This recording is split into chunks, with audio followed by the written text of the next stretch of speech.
The roar of engines sliced through the morning air like thunder across steel. Adrian Wolfe stood at the edge of the paddock, one hand resting on his daughter's shoulder, the other on the hood of a car that looked like it had been welded together in someone's garage, because it had. The silver body gleamed under the stadium lights, but it was scarred with the marks of late nights and borrowed tools. Around them, team crews in matching uniforms moved with choreographed precision. Sponsors' logos covered every surface. Million-dollar machines sat on pristine trailers. And then there was Adrian, alone, unknown, unwanted. The whispers started immediately. Damon Rourke, the reigning champion, walked past without a glance, his entourage laughing at something one of them said. But in the grandstand above, a young woman with dark hair pulled into a ponytail leaned forward, frowning. Lena Hart had seen a lot of arrogance in this sport. This wasn't that. This was something else entirely. Hey, thanks for watching. If you're enjoying this story, hit that like button and drop a comment with the city you're watching from. I'd love to see how far this journey reaches. Let's dive in. The Harmon Grand Prix wasn't just a race. It was a proving ground, a spectacle where reputations were forged or shattered in under 2 hours. The circuit stretched across 12 kilometers of asphalt, cutting through the industrial heart of a city that had long forgotten what it meant to build things by hand. Everything here was engineered to precision, calculated to the millisecond. There was no room for error, no room for amateurs. Adrian Wolfe didn't belong here, and everyone knew it. He'd arrived 2 days earlier in a battered pickup truck, towing a homemade trailer that rattled like it might fall apart on the highway. The car strapped to it, a sleek silver machine with no decals, no sponsors, no team name, had drawn stares the moment he pulled into the registration area. Not the good kind. The kind that said, "What the hell is this guy thinking?" The paddock was a different world. Rows of gleaming transporters lined the asphalt, each one branded with corporate logos worth more than most people earned in a year. Crews in matching polo shirts moved with military efficiency, adjusting suspension settings, calibrating tire pressures, running diagnostics on systems Adrian couldn't afford to dream about. The air smelled like fresh rubber and high-octane fuel. Somewhere in the distance, an engine revved, the sound crisp and violent. Adrian stood beside his car, a socket wrench in one hand, a smudge of grease across his forearm.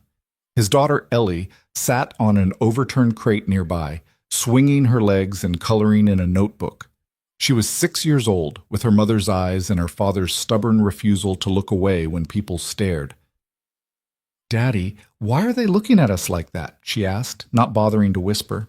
Adrian glanced up. A group of mechanics from a nearby team had stopped what they were doing to watch him. One of them nudged another, grinning. "They're just surprised," Adrian said quietly. "Not used to seeing someone like us here." "Someone like us?" "Someone without a fancy truck." Ellie considered this. "Our truck's not that bad." "No," Adrian agreed. "It's not." He turned back to the car, checking the torque on a suspension bolt. His hands moved with the kind of practiced confidence that came from doing the same thing 1,000 times, in a garage with no heat, with tools he'd bought secondhand. Every part of this machine had been chosen deliberately. Every weld, every line, every angle. He knew this car better than most drivers knew their own heartbeat. Footsteps approached from behind. Adrian didn't look up. "You lost, buddy?" The voice belonged to a man in his 40s, broad-shouldered, wearing a team jacket with Apex Motorsport stitched across the back. He had the look of someone who'd been in the sport long enough to know who mattered and who didn't. Adrian finished tightening the bolt before he turned around. "No." The man glanced at the car, then at Adrian, then at Ellie. "You registered for this race?" "Yeah." "With what team?" "No team." The man's expression shifted from confusion to something close to pity. "You know what kind of race this is, right? This isn't some weekend club event. This is the Harmon Grand Prix. Professionals only." "I know what it is." "Then you know you're wasting your time." The man looked back at his crew, who were watching now, clearly entertained. "Listen, I've been doing this for 20 years. I've seen guys like you show up thinking they've got something special because they can wrench on a car in their driveway. It doesn't work that way. This is a different level." Adrian met his eyes without blinking. "Guess we'll see." The man shook his head, half amused, half annoyed. "Good luck, pal. You're going to need it." He walked away, and the crew went back to work. though a few of them kept glancing over, like they were waiting for the punchline. Ellie tugged on Adrian's sleeve. Is he right? About what? That we don't belong here. Adrian crouched down so he was at her level. We belong anywhere we decide to be. Don't let anyone tell you different. She nodded, satisfied, and went back to her coloring. Adrian stood rolling his shoulders. He didn't need their approval. He didn't need their respect. He just needed the race to start. By the time the sun started to dip behind the grandstands, the paddock had transformed into something almost theatrical. Spotlights cut through the evening haze. Camera crews roamed the grid, interviewing drivers, capturing sound bites for the broadcast. Fans crowded against the barriers, waving flags, shouting names. The energy was electric, crackling with anticipation. Adrian had moved his car into position near the back of the staging area. He'd been assigned grid slot 32 out of 34, dead last among the fully registered competitors. It wasn't a surprise. Without a team, without a qualifying time that mattered, he was an afterthought. Ellie sat in the cab of the truck, wrapped in a blanket, half asleep. Adrian had set up a small camping chair beside the trailer, and he sat there now watching the chaos unfold around him. He wasn't part of it. He was adjacent to it, a ghost at the edge of the frame. Excuse me. The voice was softer than he expected. He looked up. A young woman stood a few feet away, hands tucked into the pockets of a zip-up jacket. She had dark hair pulled back in a ponytail, sharp green eyes, and the kind of posture that suggested she was used to being underestimated. Mid-20s, maybe. She didn't have a team badge, but she carried herself like someone who knew what she was doing. Yeah? Adrian said. She hesitated, then nodded toward the car. Did you build that yourself?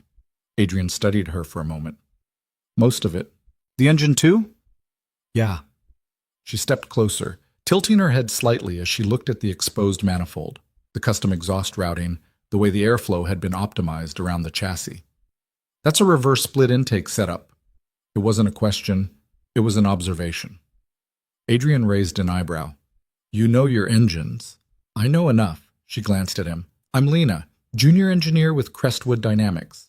Well, was with Crestwood. I'm freelance now. Adrian. He didn't offer his hand and she didn't seem to expect it. Lena crouched beside the car, running her fingers lightly along the frame. You're using a monocoque structure, but it's reinforced with carbon fiber struts here and here. That's unconventional. It works. I'm not saying it doesn't. She looked up at him. I'm saying it's smart. Adrian didn't respond. He wasn't used to compliments, especially not from people who actually understood what they were looking at. Lena stood, brushing her hands off. Can I ask you something? Why are you here? Adrian leaned back in the chair. Same reason anyone's here, to race. That's not what I mean. She crossed her arms. You don't have sponsors. You don't have a team. You're starting from the back of the grid, and half the paddock thinks you're a joke. So why put yourself through this? Adrian looked past her, toward the grandstands, where the lights were starting to glow brighter as the sky darkened. Because I'm good enough to be here. Lena tilted her head. You really believe that? Yeah. She studied him for a long moment, then nodded slowly. Okay. Okay, what? I believe you too. Adrian blinked, caught off guard. Lena glanced at the car again. Your fuel mixture's running a little rich. You're losing efficiency in the mid-range. If you adjust the air-fuel ratio by about 3%, you'll get better throttle response without sacrificing torque. Adrian stared at her. You can hear that? I can hear a lot of things. She turned to leave, then paused. If you need help with anything, I'll be around. I'm not officially with anyone right now, so I've got time. Why would you help me? Lena shrugged. Because everyone else here is too busy kissing up to people who don't need it, and because I think you might actually do something interesting. She walked away before Adrian could respond. He sat there for a while, processing the conversation. Then he stood, grabbed his toolkit, and started making the adjustment she'd suggested. Oshak. The next morning, the paddock was alive with controlled chaos. Engines fired up in staggered intervals, filling the air with a symphony of mechanical fury. Crews performed last-minute checks, tightening bolts, checking telemetry, running through pre-race protocols. The grandstands were filling up, thousands of people flooding into the seats, clutching programs and drinks, their voices blending into a dull roar. Adrian had Ellie with him again. She sat on the trailer eating a granola bar, watching the organized madness with wide eyes. "Is it always this loud?" she asked. "Pretty much." "I like it." Adrian smiled faintly. "Yeah, me too." Lena appeared from somewhere in the crowd, carrying a tablet and a cup of coffee. She looked like she hadn't slept much, but there was a sharpness in her expression that suggested she was running on something other than rest. "Morning," she said. "Morning." She glanced at the car. "You make that adjustment?" "Yeah." "Good." She swiped at the tablet. "I ran some projections based on your car's weight and the track layout. If you can hold a consistent pace through the first 10 laps, you'll start picking off the slower guys in the midfield. After that, it's about timing." Adrian frowned. "You didn't have to do that." "I know." She handed him the tablet. "But I did anyway." He looked at the data. Corner speeds, braking points, optimal racing lines. It was detailed, professional. "Why?" he asked quietly. Lena met his eyes. "Because I've spent the last 3 years watching people with money and connections get opportunities they didn't earn. And I'm tired of it." She paused. "You're here because you made yourself good enough. That's rare. And I want to see what happens when someone like that actually gets a shot." Adrian didn't know what to say. Ellie looked up from her granola bar. "Are you going to help my dad win?" Lena smiled. "I'm going to try." "Good," Ellie said seriously. "He's really fast." "I believe you." 2 hours before the race, Adrian was running final checks when he heard the voice. "Well, well, look what we've got here." He turned.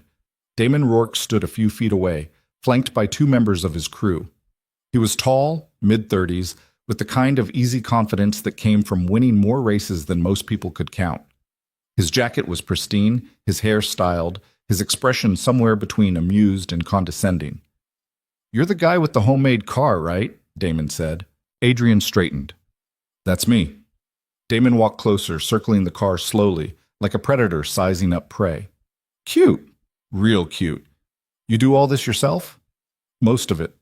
"Impressive." Damon tapped the hood lightly. "Bet it even runs." One of the crew members snickered. Adrian didn't react. Damon stopped in front of him, hands on his hips. "Let me give you some advice, man to man. This race, it's not for people like you. It's for professionals, people who've been doing this their whole lives. You might have built a decent car, but that doesn't mean you know how to drive it. Not at this level." "I'll manage," Adrian said evenly. Damon's smile didn't reach his eyes. "Sure you will. Just don't embarrass yourself too badly, okay? Hate to see someone get hurt because they didn't know what they were doing." He turned and walked away, his crew following. Lena appeared beside Adrian a moment later. "What did he want?" "To remind me I don't belong here." "Does he scare you?" Adrian looked at her. "No." "Good." She glanced toward Damon's retreating figure. "Because he should be the one who's scared." The race was set to begin at noon. By 11:30, the grid was packed. 34 cars lined up in formation, engines idling, crews making final adjustments. The grandstands were filled to capacity, the noise deafening. Overhead, helicopters circled, cameras capturing every angle. Adrian sat in the cockpit of his car, hands on the wheel, eyes forward. The harness was tight across his chest. The helmet muffled the world outside, reducing everything to the hum of the engine and the beat of his own heart. Ellie was safe with Lena, watching from a secure spot near the pit wall. He'd made sure of that before he climbed in. The starter lights mounted on the gantry began to glow. Red, red, red, red, red. Adrian's foot hovered over the throttle. The lights went out, and the world exploded into motion. The first corner came up fast, a tight left-hander that separated the confident from the reckless. Adrian held his line, watching as the cars ahead jostled for position, wheels inches apart, engines screaming. Someone clipped another's rear wing, debris scattered across the track.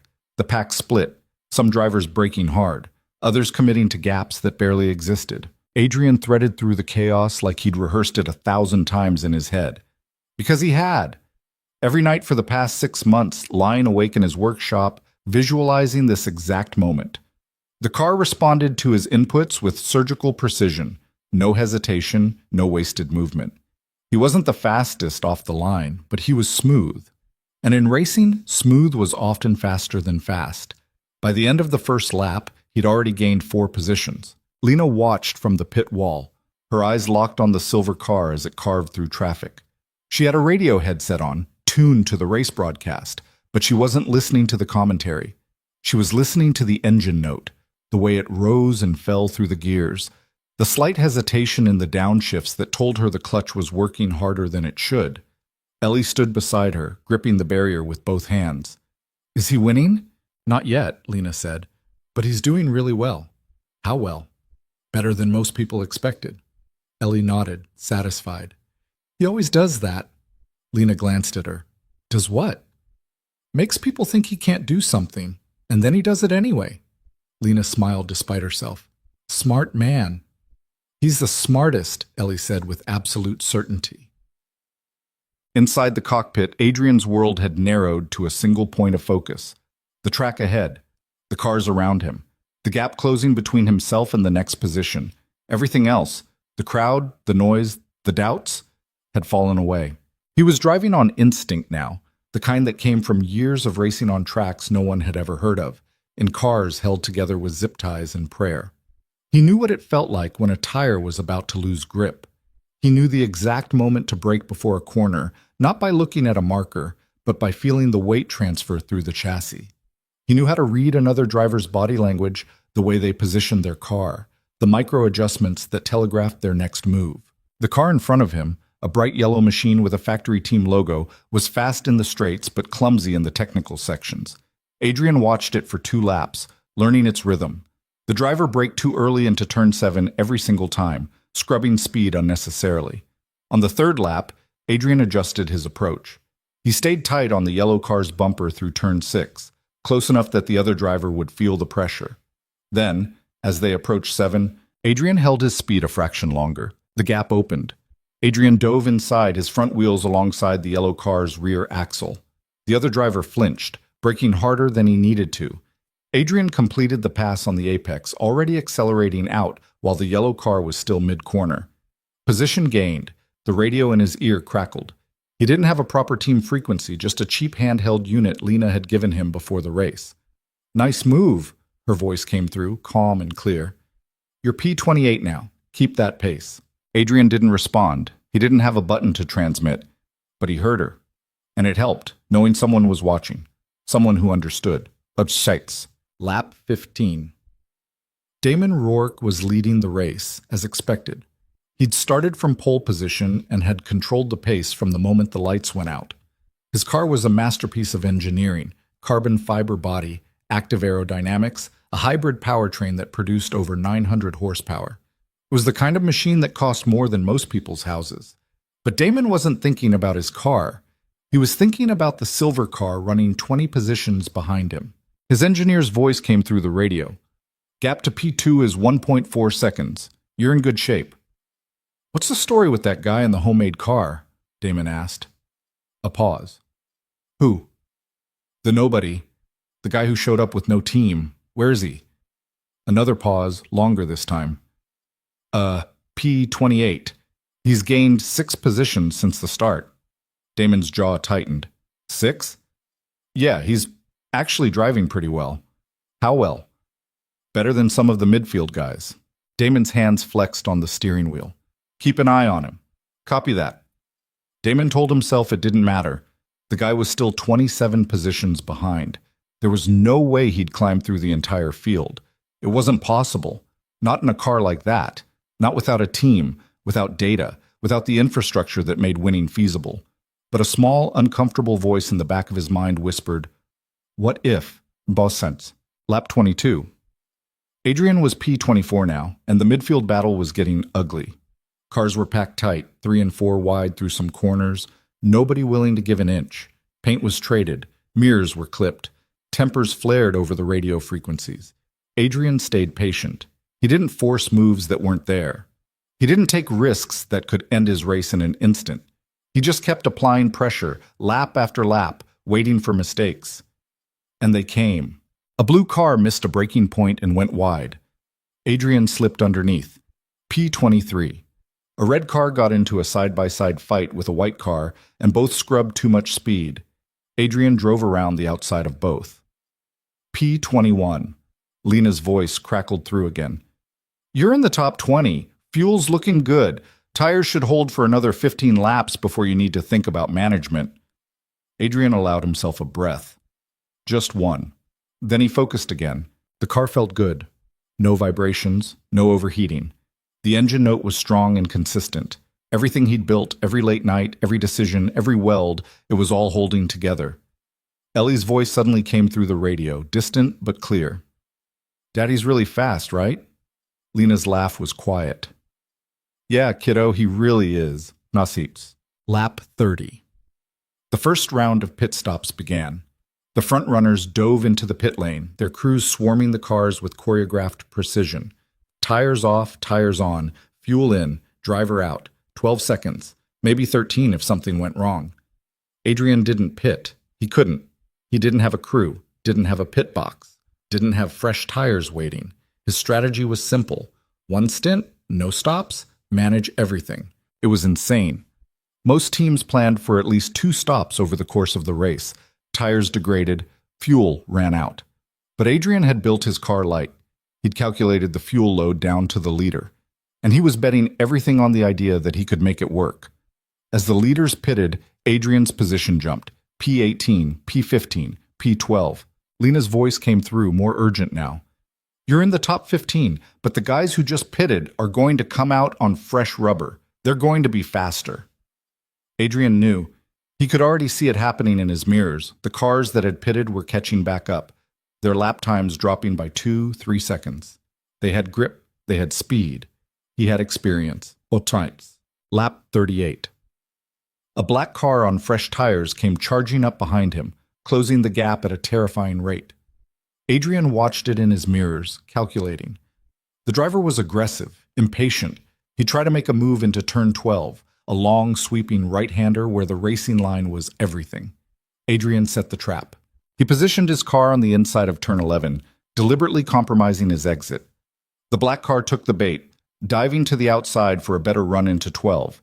But Adrian had anticipated it. He braked late, turned in sharp, and held the inside line through 12, forcing the black car wide onto the dirty part of the track. The other driver tried to fight back, but his tires found less grip offline. Adrian pulled ahead out of the corner, maintaining position. The black car's radio exploded with frustration. Adrian couldn't hear it, but he could imagine. P11. Touchpeke. Lap 45. Halfway through the race, Adrian's arms were starting to burn. The G-forces through the high-speed sections pulled at him relentlessly, lap after lap. His neck ached from holding his head steady under braking. Sweat dripped down his temples inside the helmet, but he didn't slow down. P9. Another car pitted. P8. Lena's voice. Top 10, Adrian. You're in the top 10. And for the first time, Adrian felt something stir in his chest. Not hope. Hope was dangerous. But possibility. The faint, dangerous idea that this might actually be real. Ellie's voice again, small and excited. Is Daddy going to win? Lena hesitated. I don't know, sweetheart, but he's doing amazing. Maltese, lap 52. The second round of pit stops hit. More chaos, more shuffling. Adrian's position jumped again as cars ducked into the pits. P6, P5, P4. He was in the top 5.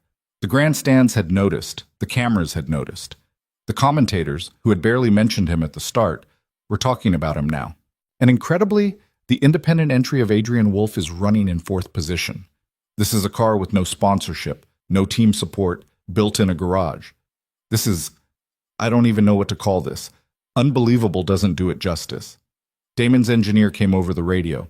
Be advised, the silver car is P4. Damon's response was clipped. I heard. He hasn't pitted. What? He's on a one-stop strategy, or no stop, we think. We're not sure. Damon swore under his breath. How is that possible? We don't know. His fuel load should have run out by now. Unless he's running on fumes or he calculated something we didn't. Damon's hands tightened on the wheel. He's going to fall off. Tires, fuel, something. He can't hold that pace.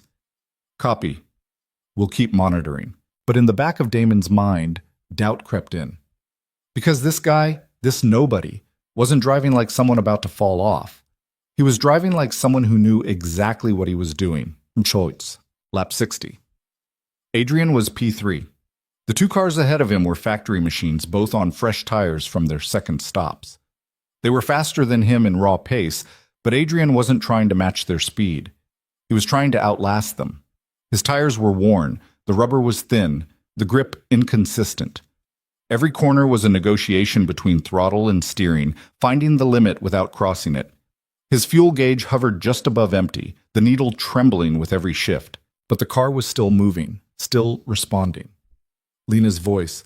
Tire temps are climbing. You need to cool them down or you're going to blister. Adrian adjusted, taking slightly wider lines through the slower corners, letting air flow over the tires. It cost him time, but it bought him longevity. The car in P2, a red machine with a European team logo, was starting to struggle. Adrian could see it in the way the rear end stepped out mid-corner, the driver correcting with quick steering inputs. The tires were overheating. Adrian waited. Lap 63. The red car's rear tire let go in turn 9, a high-speed left. The car snapped sideways, the driver fighting to control it. He didn't crash, but he lost momentum, scrubbing speed as he wrestled the car straight. Adrian drove past on the inside. P2. The crowd erupted. Lap 68. Only one car ahead now. Damon Rourke. Damon could see the silver car in his mirrors now, growing larger with every lap. It shouldn't have been possible. The gap had been over 30 seconds at one point. Now it was 12, then 10, then 8. What's happening? Damon demanded over the radio. His engineer's voice was tight. He's not slowing down, you are. I'm not slowing down, I'm running the pace we planned. Then he's faster than we thought. Damon's breath came harder. How much faster? About a second a lap, maybe more. That doesn't make sense. He's on old tires. He should be falling apart. He's not. Damon looked in his mirror again. The silver car was closer now, close enough that he could see the driver's helmet, the way he sat in the cockpit, completely still except for his hands on the wheel. For the first time in years, Damon felt something he hadn't expected. Fear. Lap 72. The gap was 5 seconds. Lena was standing now, headset pressed to her ear, watching the track. Ellie was beside her, jumping up and down. He's going to catch him! He's going to catch him! Lena didn't answer. She was running calculations in her head. Fuel, tires, pace. The math was razor thin. If Adrian pushed too hard, the tires would give out. If he didn't push hard enough, Damon would stay ahead. She keyed the radio. 4 seconds. You've got 5 laps left. Don't think, just drive. Adrian heard her, and he did exactly that. He stopped calculating, stopped second-guessing. He just drove. Turn after turn, braking at the absolute last possible moment, carrying speed through corners that should have been impossible on worn tires. The car danced on the edge of control, but it held. Every time. It held. 3 seconds, 2 seconds, lap 74. Adrian was on Damon's rear bumper now, close enough to see the sponsor decals, close enough to feel the turbulence from the car ahead. Damon was defending hard, covering the inside line into every corner, forcing Adrian to take the long way around. It was textbook defense, legal, smart, but Adrian had been studying him, watching, learning. Damon had a tell. Every time he defended into turn 4, he braked a fraction early, protecting the inside. It left the outside open for one corner, turn 5, a fast right-hander that led onto the back straight. Adrian set it up perfectly.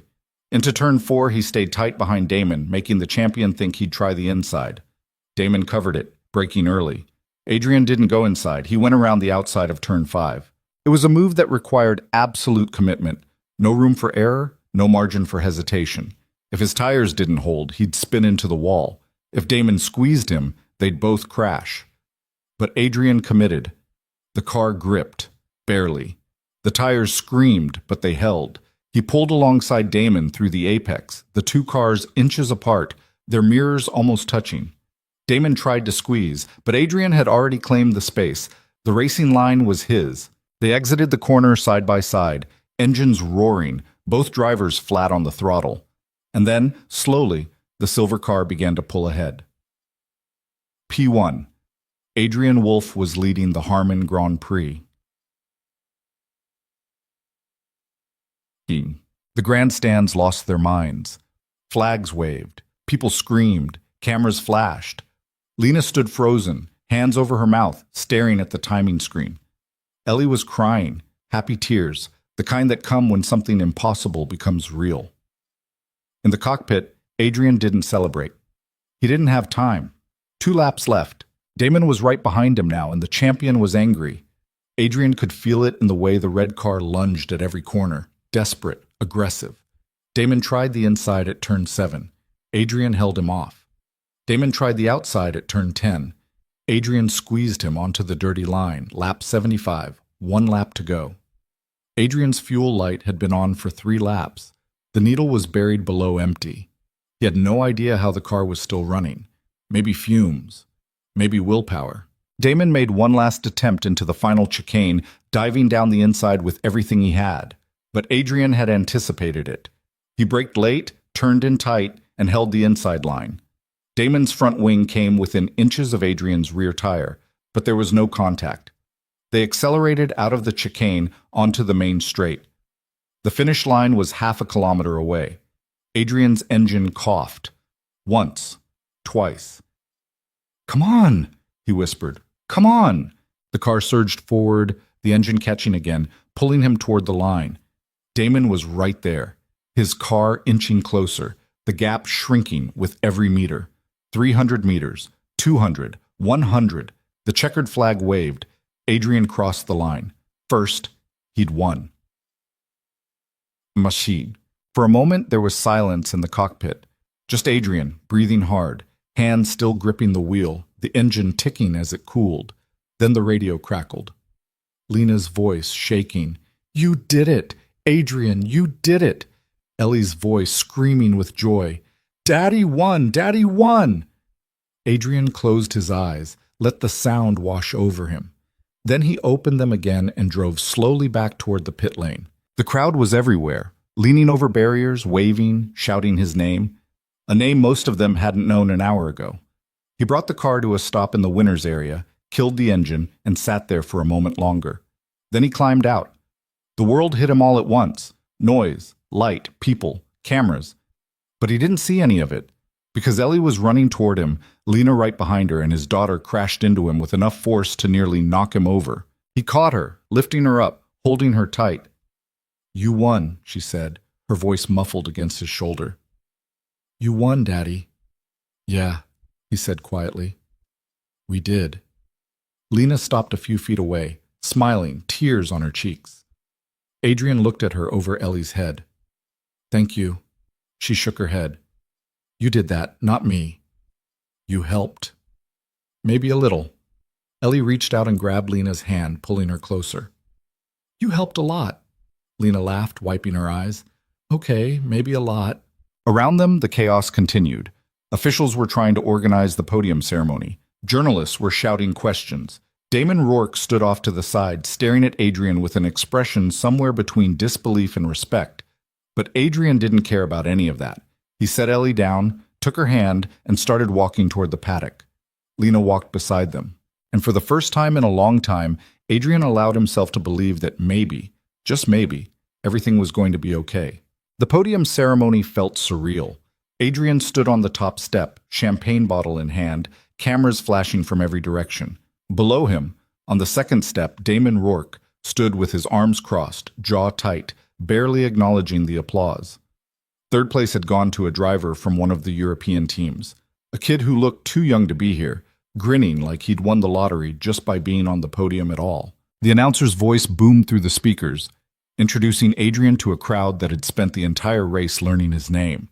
They cheered, but it wasn't the easy, reflexive cheer reserved for established champions. It was louder, rawer, the kind of noise that came from watching something they hadn't expected, something that broke the script. Adrian raised the bottle half-heartedly, sprayed some champagne in the general direction of the crowd, and set it down. He wasn't built for this part, the spectacle, the performance. He could drive, he could win. But standing here, pretending to enjoy being looked at, felt wrong. Ellie was watching from below, standing with Lena near the barrier. She waved at him, both hands in the air, and Adrian found himself smiling despite everything. That made it worth it, just that. When the ceremony ended, officials ushered him toward the media pen, a roped-off area swarming with journalists, cameras, microphones. He'd expected this. Didn't mean he was ready for it. The first reporter shoved a microphone in his face before he'd even stopped walking. Adrian, how does it feel to win your first Harman Grand Prix? In a car you built yourself? Adrian blinked. It feels good. That's it? Just good? He shrugged. Yeah, good. The reporter waited for more. When it didn't come, she tried a different angle. You started from the back of the grid with no team, no sponsors, and no support. What made you think you could win? I didn't think I could win, Adrian said. I just thought I could race. Another reporter jumped in. Damon Rourke is a 4-time champion. Did you have a specific strategy for beating him, or was it just luck? Adrian's expression didn't change. I studied him, found his patterns, used them. So it wasn't luck? No. A third reporter, older, with the kind of weathered face that suggested he'd been covering racing for decades, leaned forward. There's a lot of speculation about your background. Some people are saying you used to race professionally. Others think you're completely self-taught. Which is it? Adrian hesitated. I raced, a long time ago. Different circuits, smaller stuff. Why did you stop? The question hung in the air. Adrian's eyes flicked toward Ellie, still visible past the crowd, still waving at him. Life happened, the reporter pressed. And now you're back. Why? Because I needed to be. It wasn't the answer they wanted. Adrian could see it in their faces, the hunger for a story, a narrative they could package and sell. Underdog returns from tragedy. Single father fights for redemption. He knew how this worked, and he hated it. He excused himself before they could ask more, ducking under the rope and heading back toward the paddock. A security guard tried to stop him, but Lena appeared out of nowhere, flashing some kind of credential that made the guard step aside. You're bad at interviews, she said as they walked. I know. Like, really bad. I know. She glanced at him. You could have given them something, anything. They're going to write about you anyway. Might as well control the narrative. Adrian shook his head. I don't care what they write. You should. This is your moment. You just beat one of the best drivers in the world. People are going to want to know who you are. Then they can figure it out themselves. Lena sighed, but she didn't argue. They reached the paddock, where Adrian's car sat alone near the edge of the lot, still streaked with tire rubber and oil.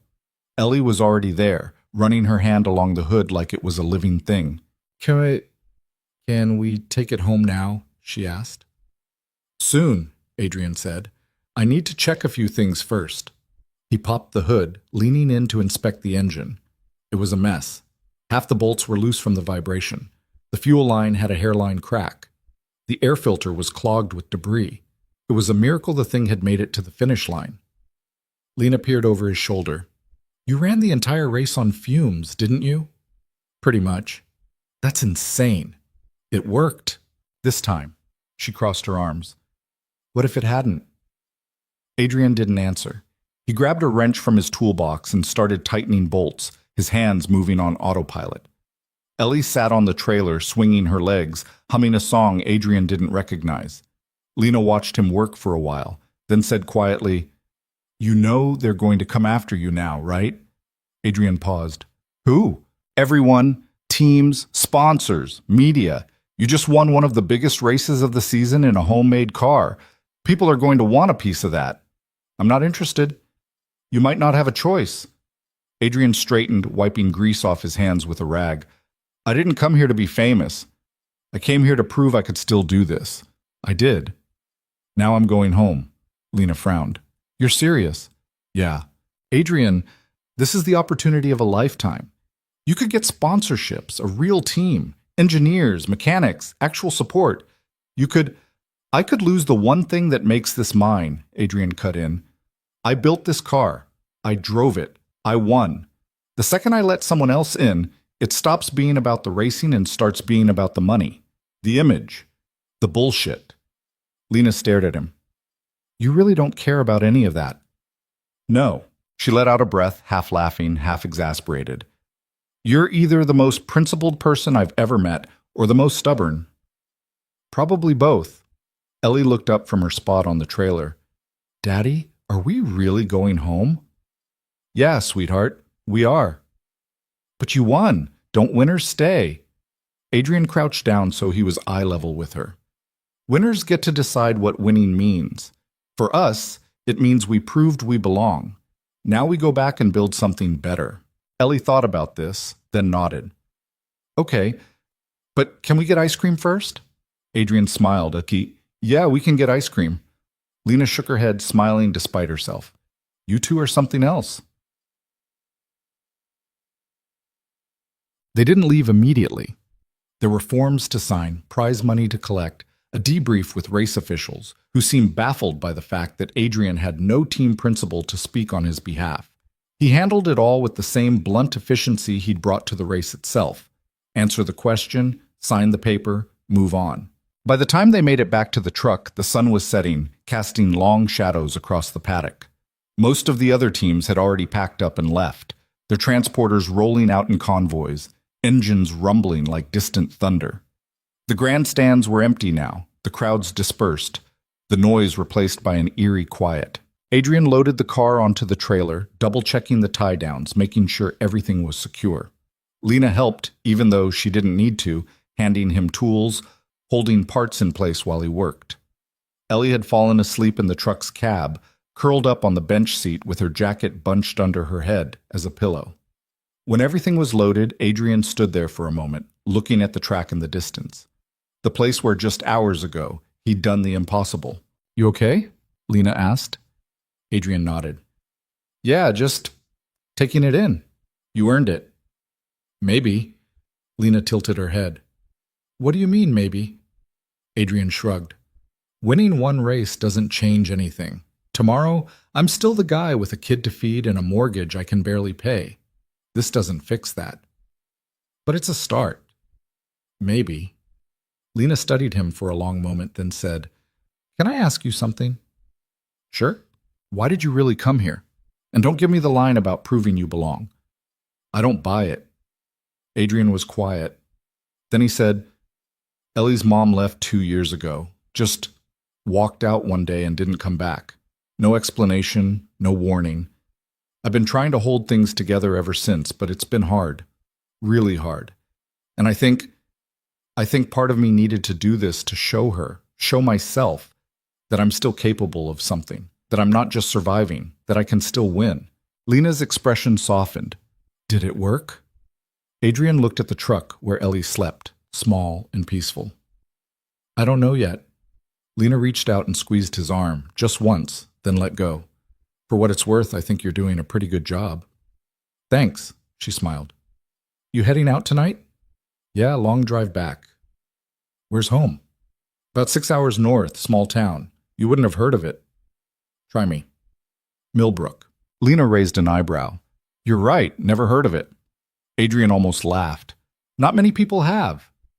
Well, Lena said, stepping back, if you ever need help with the car, or anything, really, let me know. I mean it. You gave me your number? She pulled a pen out of her pocket, grabbed his hand, and wrote a string of digits on his palm. Now I have. Adrian looked at the numbers, then at her. You sure? Yeah, I'm sure. She hesitated, then added, I don't meet a lot of people in this sport who actually care about the racing. Most of them just care about the winning. You're different, and I think that's worth paying attention to. Adrian didn't know what to say to that, so he just nodded. Lena turned to go, then stopped. Hey, Adrian. Yeah? Don't disappear, okay? The world needs more people like you. She walked away before he could respond, disappearing into the fading light. Adrian stood there for a while longer, then climbed into the truck. Ellie stirred, but didn't wake.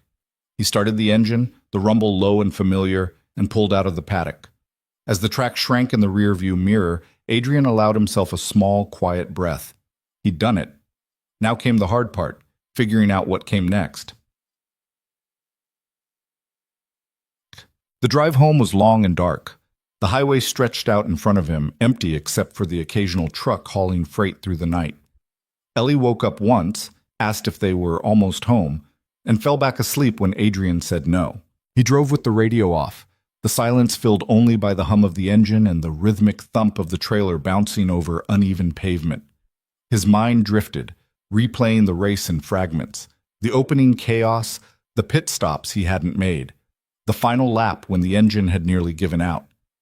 And Damon. Adrian had seen the look on Damon's face when they'd crossed the line. Disbelief, anger, and something else. Something that looked like respect, buried under all the ego. It didn't matter. Damon would move on. He'd win more races. The world would forget about the guy in the homemade car. Except maybe it wouldn't. Adrian's phone buzzed in the cup holder. He ignored it. It buzzed again. And again. Finally, at a red light in some nameless town halfway home, he picked it up. 43 missed calls, over 100 text messages, emails flooding his inbox. He scrolled through a few of the texts. Congrats on the win. Let's talk sponsorship opportunities. Adrian Wolf. I represent a major team interested in signing you for next season. Looking to interview you for a feature piece. When can we connect? Adrian set the phone down and didn't pick it back up. Hulk. They got home just before dawn. The house was small, a 2-bedroom rental on the outskirts of Millbrook, surrounded by fields and not much else. The paint was peeling. The porch sagged. The driveway was gravel, and it crunched under the truck's tires as Adrian pulled in. He killed the engine and sat there for a moment, staring at the house. Home. Ellie woke up, rubbing her eyes. We're here? Yeah, kiddo, we're here. She climbed out of the truck, still half asleep, and stumbled toward the front door. Adrian followed, unlocking it, flipping on the lights. The house was exactly as they'd left it. Dishes in the sink, laundry piled on the couch, Ellie's drawings taped to the fridge. It wasn't much, but it was theirs. Ellie went straight to her room without a word, collapsing onto her bed. Adrian stood in the doorway, watching her for a moment, then closed the door softly. He went to the kitchen, poured himself a glass of water, and sat at the table. The house was quiet. Too quiet. He pulled out his phone again, scrolling through the messages. Most of them were from people he didn't know, numbers he didn't recognize, offers that sounded too good to be true. One message stood out. It was from Lena. Made it home safe? Adrian typed back. Yeah, just got in. Her response came almost immediately. Good. Get some sleep. You earned it. He smiled faintly, then set the phone down. Sleep didn't come easy. His mind was still racing, still processing everything that had happened. The win, the attention, the offers. And underneath it all, the nagging question, what now? The next morning, Ellie dragged him out of bed at 7, demanding pancakes. Adrian made them, burning the first batch and undercooking the second. But Ellie ate them anyway, syrup dripping down her chin. Are you famous now? She asked between bites. No. But you won. Winning one race doesn't make you famous. Then what does? Adrian thought about it. Winning a lot of races, being on TV, having people recognize you. Ellie frowned. Do you want people to recognize you? No. Then why does everyone keep calling? Adrian glanced at his phone, which had been buzzing non-stop since he'd turned it back on. Because they think I can make them money. Can you? Probably, but that's not why I race. Ellie nodded, satisfied, and went back to her pancakes. Adrian's phone rang again. This time, he answered. Hello? The voice on the other end was smooth, professional. Mr. Wolf, my name is Carter Mills. I'm a talent agent representing several top-tier racing drivers. I watched your performance yesterday, and I have to say, it was extraordinary. I'd love to discuss representation opportunities with you. Adrian rubbed his eyes. Not interested. I understand you might be hesitant, but I really think you should hear me out. We're talking sponsorships, team contracts, media deals. This could change your life. I said I'm not interested. There was a pause. Mr. Wolf, with all due respect, opportunities like this don't come around often. You have momentum right now, real momentum. If you don't capitalize on it, someone else will. Let them. Adrian hung up. Ellie looked at him. Was that someone trying to make money off you? Yeah? Good job hanging up. Adrian smiled. Thanks, kid. See, the calls didn't stop. By midday, Adrian had stopped answering entirely, letting them go to voicemail. By evening, his inbox was full. He tried to focus on other things, fixing the fence in the backyard, running errands, helping Ellie with a school project. But the noise kept creeping in. Messages, emails, notifications. Finally, around 8 that night, there was a knock at the door. Adrian frowned. They didn't get visitors, not out here. He opened the door. Damon Rourke stood on the porch, hands in his pockets, looking like he'd rather be anywhere else. For a long moment, neither of them spoke. Then Damon said, "Can I come in?" Adrian stepped aside. Damon walked into the small living room, his eyes scanning the space. The worn furniture, the cluttered counters, the stack of unpaid bills on the table. If he had an opinion about it, he didn't say. "Nice place," Damon said, though his tone suggested otherwise. "What do you want?" Adrian asked. Damon turned to face him. "I want to know how you did it." "Did what?" "Beat me." Damon's jaw tightened. "I've been racing for 15 years. I've won 4 championships. I know every trick, every line, every strategy. And you, some guy with a homemade car and no team, you beat me. I need to know how." Adrian crossed his arms. "I already told the reporters. I studied you, found your patterns. That's not enough. Everyone studies me. No one beats me." "Then maybe you've gotten predictable." Damon's eyes flashed. "Predictable?" "Yeah." "You think I'm predictable?" Adrian shrugged. "You break early into turn 4 every time you're defending. You oversteer into turn 9 when you're pushing. And you always take the inside line into the final chicane, even when the outside's faster. So yeah, predictable." Damon stared at him, his expression unreadable. Then, slowly, he started to laugh. It wasn't a happy laugh. It was bitter, incredulous. "Unbelievable," Damon muttered. "You really don't care, do you?" "About what?" "Any of it. The fame, the money, the respect. You just don't care." Adrian met his eyes. "I care about racing. That's it." Damon shook his head. "You're either the smartest guy I've ever met, or the dumbest." "Probably both." Damon laughed again, this time with a hint of genuine amusement. He looked around the room once more, then said, "I came here to tell you that you got lucky, that it was a fluke. But looking at this place, looking at you, I don't think it was." "It wasn't." "No, I don't think it was." Damon turned toward the door, then paused. "For what it's worth, you're the first person to make me question myself in a long time. I don't know if I should thank you for that or hate you. Your choice." Damon opened the door, stepping out into the night. He stopped on the porch, looking back. "You planning on racing again?" "Maybe." "Good, because I want a rematch." "You'll get one." Damon nodded, then walked to his car, a sleek black sports car that probably cost more than Adrian's house, and drove away. Adrian stood in the doorway, watching the taillights disappear down the road. Ellie appeared beside him, rubbing her eyes. "Who was that?" "Just someone I beat." "Did he want to fight you?" "No. He wanted to understand me." Ellie yawned. "Did you help him?" "A little." She took his hand. "You're a good person, Daddy." Adrian looked down at her, squeezing her hand gently. "Thanks, kid." They went back inside, and Adrian locked the door behind them.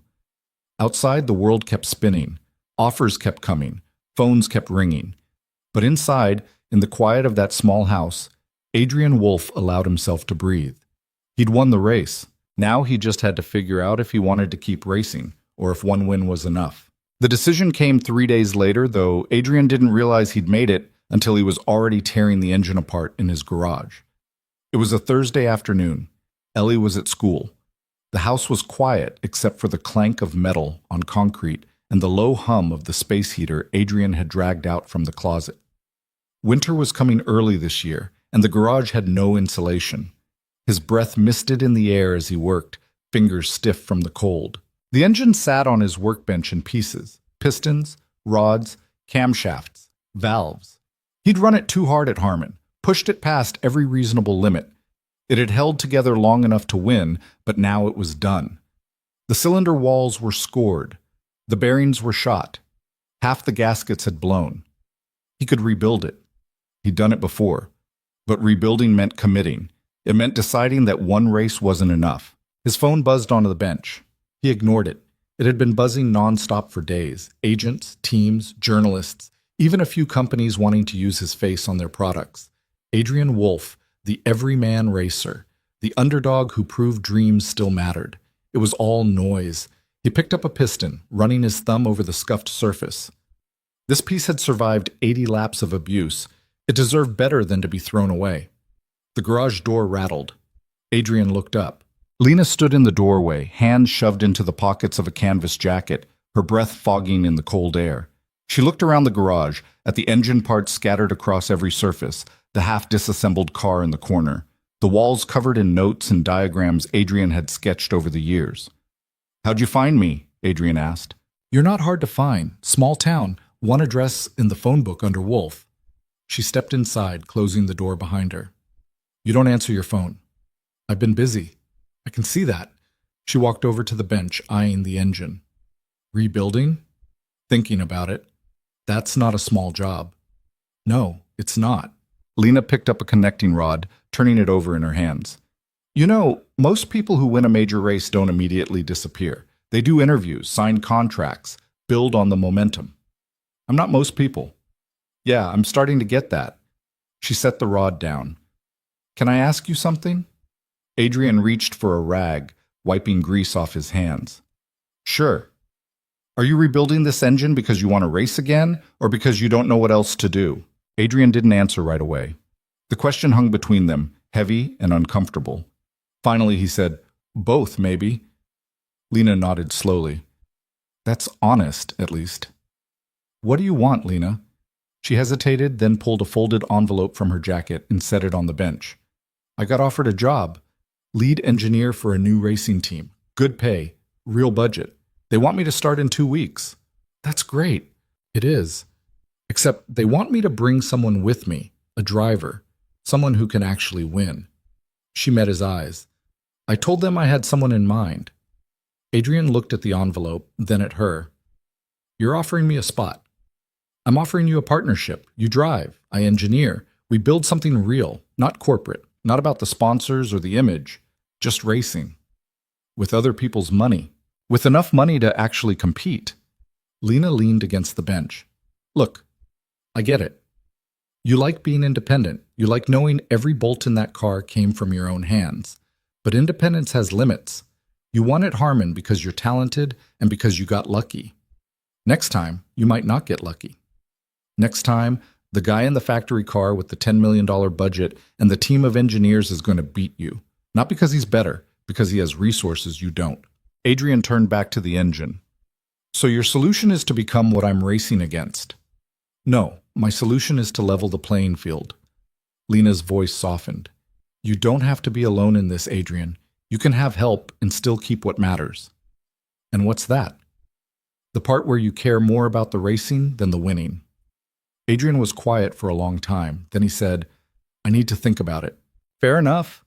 Lena pushed off the bench, heading toward the door. She paused with her hand on the handle. "For what it's worth, I think you're good enough to win without help. But I also think you're smart enough to know when help makes you better." She left before he could respond.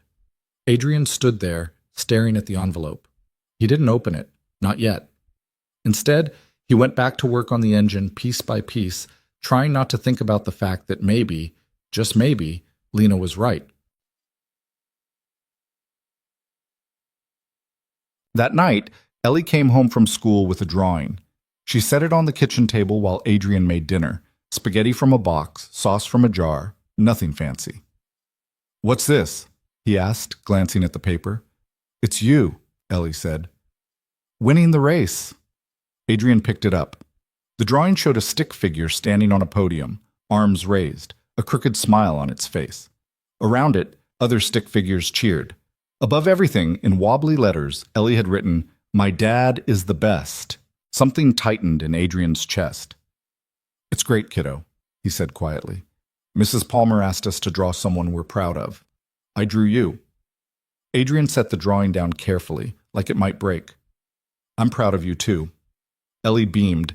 Then, as if it were the most casual thing in the world, she said, "Are you going to race again?"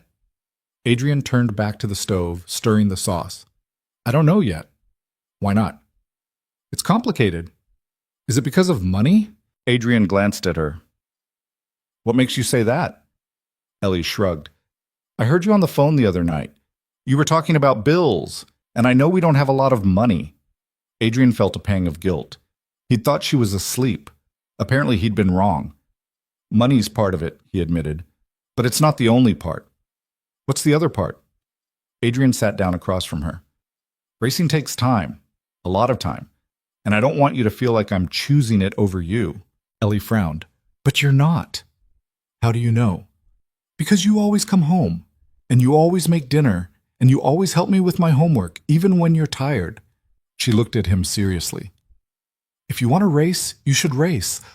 I'll be okay. Adrian stared at his daughter, 6 years old and somehow wiser than he'd ever given her credit for. You sure about that? He asked. Yeah, plus I like watching you win. It's cool. Adrian smiled despite himself. Cool, huh? Really cool. He reached across the table and ruffled her hair. All right, I'll think about it. Good. Ellie went back to coloring, humming under her breath, as if the matter were settled. And maybe it was. The next morning, Adrian called Lena. She answered on the second ring. You thought about it? Yeah. And? Adrian took a breath. Tell me more about this team. There was a pause, and then Lena's voice came back, sharper now, more focused. It's called Forge Motorsport. New outfit. Owner's a guy named Marcus Hale. Made his money in manufacturing, decided he wanted to get into racing. He's got the funding, but he doesn't have the ego. He's not interested in building a vanity project. He wants to win, and he's willing to let the people who know what they're doing actually do it. Sounds too good to be true. Maybe, but I met with him twice. He's legit, and he specifically asked for a driver who wasn't already locked into the establishment. Someone hungry. What did you tell him? I told him I'd find someone. Lena paused. So, are you that someone? Adrian looked around his garage, at the half-rebuilt engine, at the car that had carried him to victory, at the walls covered in years of trial and error. I've got conditions, he said. Name them. I keep final say on the car setup. I don't care how much data your engineers have. If something feels wrong, I call it. Done. I want Ellie at every race. Proper setup, safe space, not just shoved in a corner somewhere. Done. And if this turns into corporate bullshit, if it stops being about the racing, I walk. No questions asked. Lena was quiet for a moment. Then she said, I'll make sure it doesn't. You can't promise that. No. But I can promise I'll fight like hell to keep it real. That enough? Adrian closed his eyes. Yeah, that's enough. So we're doing this? We're doing this. Lena let out a breath. Okay. I'll set up a meeting with Marcus. Next week work for you? Yeah. Good. And Adrian? Yeah? Thanks for trusting me. Adrian didn't know what to say to that, so he just said, see you next week, and hung up. He stood there for a moment, phone in hand, feeling the weight of the decision settle over him. Then he went back into the garage and got to work. But the meeting took place in a conference room that smelled like new carpet and expensive coffee. Marcus Hale sat at the head of the table, mid-50s, silver hair, the kind of calm confidence that came from building empires. He wore a button-down shirt with the sleeves rolled up, no tie, no pretense. Lena sat to his right. Adrian sat across from her, feeling out of place in a room with floor-to-ceiling windows and abstract art on the walls. Marcus leaned back in his chair, studying Adrian. Lena tells me you're the guy who won Harmon in a car you built in your garage. That's me, Adrian said. Hell of a thing. Marcus smiled faintly. I've been following racing for 30 years. I've seen a lot of drivers. Most of them are good because they've had every advantage since they were kids. Money, connections, the best equipment. You didn't have any of that, and you still won. That tells me you've got something they don't. What's that? Hunger. Adrian didn't respond. Marcus stood, walking over to the window. Here's the thing. I'm not interested in building another corporate team. I don't want drivers who show up, collect a paycheck, and phone it in. I want people who care. People who will bleed for this. Lena says you're one of those people. So I'm offering you a seat, lead driver, full support, best equipment we can build. What's the catch? Adrian asked. Marcus turned. The catch is you have to want it, really want it, because this isn't going to be easy. We're a new team. We don't have the reputation, the sponsors, the history. We're going to have to fight for every inch. And if you're not all in, we're wasting each other's time. Adrian met his eyes. I'm all in. Marcus studied him for a long moment, then nodded. Good. Then let's build something. The next 2 weeks were a blur. Contract negotiations, logistics, meetings with engineers, mechanics, PR teams. Adrian signed more paperwork than he'd signed in his entire life. Each document another step deeper into a world he'd spent years avoiding. But Lena was there through all of it, translating the jargon, pushing back on the clauses that didn't serve them, making sure Adrian's conditions were met. And to his surprise, Marcus kept his word. Ellie got her own space at the team facility, a small lounge with books, games, a couch where she could nap between sessions. Adrian got final say on the car setup. And when the PR team tried to script his interviews, Marcus shut it down. He talks the way he talks, Marcus had said. People liked him because he was real. We're not changing that. Adrian appreciated that more than he knew how to express. The car itself was a revelation. It was still being built, but Adrian had been part of every decision: chassis design, suspension geometry, engine specs. The engineers listened to him, not because they had to, but because he knew what he was talking about. And when they disagreed, they argued it out until they found something better. It felt right. For the first time in years, Adrian felt like he was building something that mattered. Short. 3 weeks after signing with Forge Motorsport, Adrian got a call he wasn't expecting. It was late. Ellie was asleep. He was in the garage again, sketching ideas for an aerodynamic adjustment, when his phone rang. Unknown number. He almost didn't answer, but something made him pick up. Hello? Adrian Wolf? The voice was unfamiliar. Male, professional. Yeah, who's this? My name is Victor Kane. I represent Apex Motorsport. Adrian frowned. Apex was one of the biggest teams in the sport. Factory backing, unlimited budget, championship pedigree. What do you want? Adrian asked. I want to make you an offer. I'm already with a team. I know. Forge, new outfit, unproven. Victor's tone was smooth, practiced.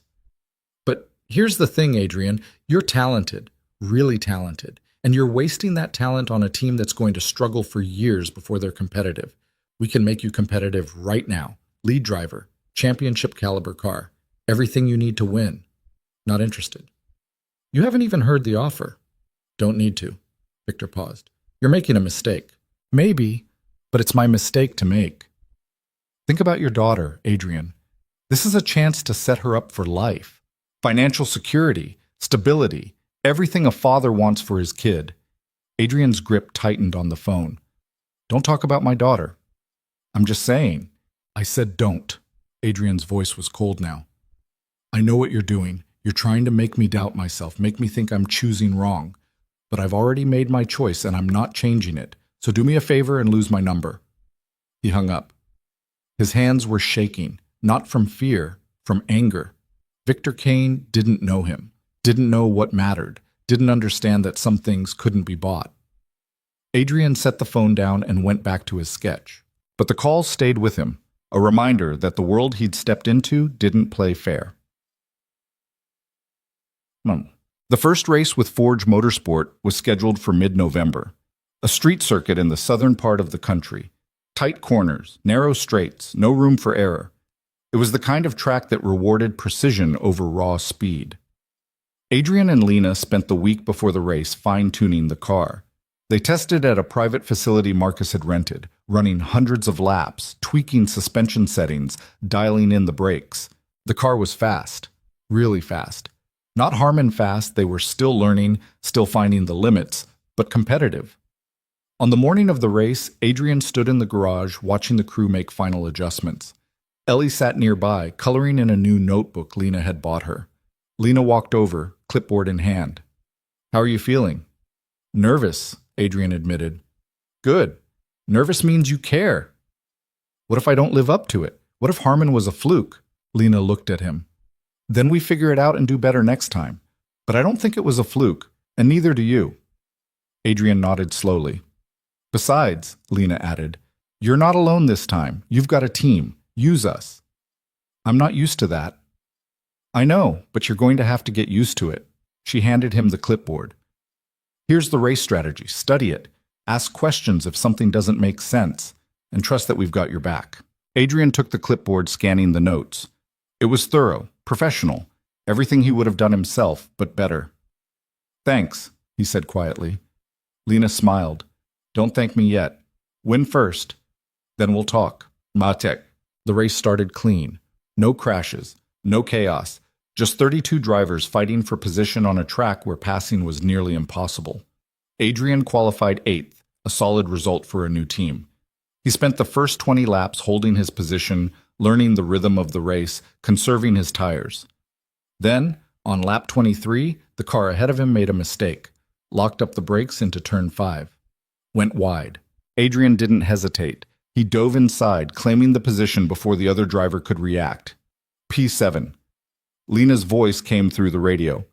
Nice move, stay patient. The front guys are going to pit soon. Adrian didn't respond. He just kept driving. Lap 30. The leaders pitted. Adrian stayed out. P5. P4. P3. The pit stops cycled through. When Adrian finally came in on lap 40, the crew executed perfectly. Tires changed, fuel in, out in 14 seconds. He rejoined in P6. Good stop, Lena said. Now push. You've got pace. Adrian pushed. Lap by lap, he clawed his way back up the field. P5. P4. P3. Again. With 10 laps to go, he was running second, chasing down the leader, a veteran driver in a car that had won 3 races this season. The gap was 4 seconds. You've got this, Lena said. Just keep the pressure on. Adrian did. He closed the gap to 3 seconds, then 2, then 1. With 5 laps to go, he was on the leader's bumper. And then, in turn 11, the leader's tire let go. The car spun, slamming into the barrier. Yellow flags flew. Adrian drove past, taking the lead. P1. The final laps were a blur. Adrian held the position, crossed the line, and won his second race. The team erupted. Lena was shouting over the radio, her voice cracking with emotion. Ellie was jumping up and down in the garage, screaming his name. Adrian pulled into the winner's area, killed the engine, and sat there for a moment. 2 races. 2 wins. Maybe it wasn't a fluke after all. He climbed out of the car. The crew surrounded him, cheering, slapping his back. Lena pushed through the crowd, grinning wider than he'd ever seen. I told you, she said. You did. Ellie ran up, and Adrian scooped her into his arms. She wrapped her arms around his neck, holding tight. You did it again, Daddy. Yeah, Adrian said, his voice thick. We did. And for the first time in a long time, Adrian Wolf allowed himself to believe that maybe, just maybe, he'd found where he belonged. The third race was different. Adrian felt it the moment they arrived at the circuit, a sprawling facility in the desert, all sun-baked asphalt and endless straightaways. The atmosphere had changed. Where before he'd been the curiosity, the outsider who'd stumbled into something he didn't deserve, now he was the threat. 2 wins, 2 races. People were watching. The paddock felt different too. Crews from other teams looked at him differently. Not with amusement anymore. With calculation. With wariness. Damon Rourke was there, of course. He nodded at Adrian from across the lot, a curt acknowledgement that held no warmth but carried a certain respect. Adrian nodded back. Lena was in the garage, hunched over a laptop, reviewing telemetry from the last race. She looked up when Adrian walked in, Ellie trailing behind him with a juice box and her ever-present notebook. Morning, Lena said. Morning. Adrian set his bag down. What's the damage? No damage, car's solid, but we've got a problem. Adrian frowned. What kind of problem? Lena turned the laptop toward him. On the screen was a technical diagram, suspension components measured down to the millimeter. 3 other teams filed a protest yesterday. They're claiming our rear suspension setup violates the regulations. Does it? No, it's legal, barely, but that's the point. They're not protesting because they think we're cheating. They're protesting because they want us distracted. Adrian leaned against the workbench. So what do? We ignore them. Let Marcus and the lawyers handle it. You just drive. Lena closed the laptop. But I'm telling you now, it's going to get uglier. You're not the underdog anymore. You're the guy beating them, and they don't like it. Let them not like it. Lena smiled faintly. That's the spirit. Ellie climbed onto a stool, swinging her legs. Are people being mean to Daddy? Not mean, Lena said. Just competitive. That's a nice way of saying mean, Ellie said matter-of-factly. Lena laughed. Yeah, I guess it is. Sits. Qualifying was a disaster. The car felt off from the first lap. The rear end was loose, snapping sideways through the high-speed corners. Adrian fought it, wrestled it through each session, but the grip just wasn't there. By the time Q3 ended, he'd qualified 14th. He climbed out of the car, helmet under his arm, jaw tight. Lena was waiting, arms crossed. Talk to me. Rear's unstable. Can't get the power down without it stepping out. We can adjust the wing angle, add some downforce. That'll kill us on the straights. I know, but you need stability more than top speed on this track. Lena glanced at her notes. We'll make the change before the race. You'll lose a little straight-line speed, but you'll be able to carry more through the corners. Adrian nodded. Do it. He walked away, needing space, needing air. The garage felt suffocating. Too many people, too many eyes. He found a quiet spot behind the trailer, leaning against the metal siding, letting the desert heat press down on him. His hands were still shaking from the adrenaline, the frustration. Footsteps crunched on gravel. He looked up. Marcus Hale stood there, hands in his pockets, expression unreadable. Rough session, Marcus said. Yeah. Marcus didn't sugarcoat it. 14th's not where we need to be. I know. You also know it's one qualifying session. You've come from worse. Adrian met his eyes. You worried? Marcus considered the question. No, but I'm paying attention. The other teams are gunning for you now. They're going to push every advantage they've got, legal or otherwise. So what do you want me to do? Win anyway. Marcus's expression softened slightly. Look, I didn't hire you because I thought this would be easy. I hired you because I knew it would be hard, and I believed you were the guy who could handle hard. So handle it. He walked away before Adrian could respond. Adrian stood there for a moment longer, then pushed off the trailer and headed back to the garage. Ellie was waiting for him, holding out a granola bar. You forgot to eat lunch. Adrian took it. Thanks, kid. Are you okay? I'm fine. You don't look fine. Adrian crouched down.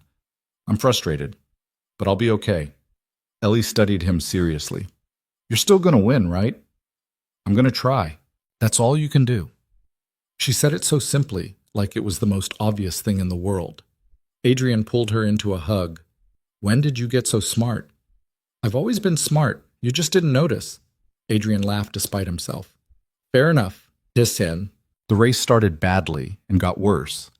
Adrian lost 2 positions off the line, dropping to 16th. The car still felt unstable, the rear end twitchy under braking. He fought through the first 10 laps, scrapping for every inch, but the pack ahead was pulling away. By lap 20, he was 17th. Lena's voice came through the radio. Stay calm. Long race. Plenty of time. Adrian didn't respond. He was too focused on the car ahead, a bright orange machine that kept weaving defensively, blocking every attempt Adrian made to get close. Lap 25. Adrian finally found a gap, threading through on the inside of turn 3. The orange car tried to squeeze him, but Adrian held his line. P16. It wasn't enough. Not even close. Lap 30. The leaders pitted.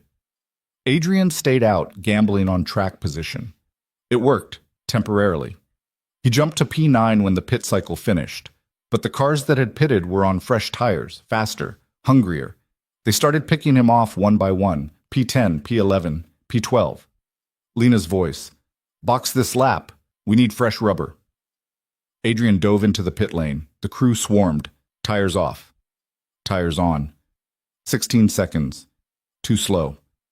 He rejoined in P18. Sorry, Lena said quietly. Rear left was stubborn. Adrian gritted his teeth and drove. Says. The rest of the race was a grind. Adrian clawed back a few positions, P16, P15, P14, but the podium was gone. The win was gone. He was just fighting to salvage something from a day that had gone completely sideways. With 10 laps to go, he was P13. Then, ahead of him, 2 cars tangled coming out of turn 7. One spun, the other limped off with a broken front wing. Yellow flags. Adrian drove through the debris, gaining 2 spots. P11. The restart came with 5 laps left. Adrian pounced, diving inside a slower car into turn 1. P10. Points. At least he'd get points.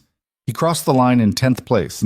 Not a disaster, but not what he'd come here to do. Toxic. The garage was quiet after the race.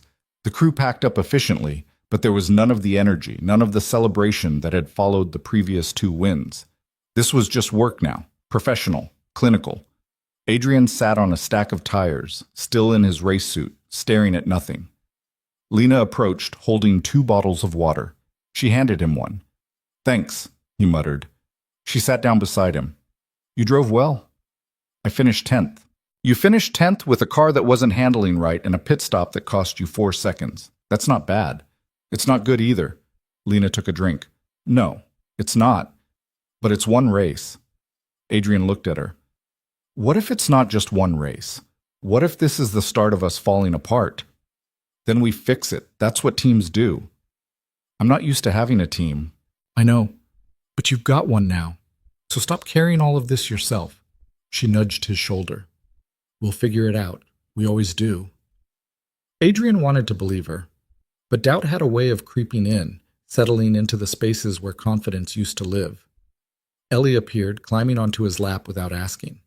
She didn't say anything, just sat there, leaning against his chest. Adrian wrapped his arms around her. "Tough day, huh?" Lena said softly. "Yeah," Adrian said. "Tough day." The media was brutal. Headlines the next morning ranged from skeptical to outright dismissive. Wolf stumbles in desert heat. Is the Cinderella story over? Forge Motorsport struggles as competition heats up. Adrian didn't read the articles, but he saw the headlines, and they stuck with him, gnawing at the edges of his thoughts.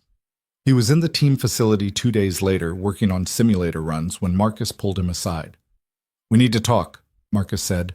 They went to his office, a sparse room with a desk, a few chairs, and a window overlooking the workshop floor. Marcus closed the door. "How are you holding up?" "I'm fine." "You're not, and that's okay.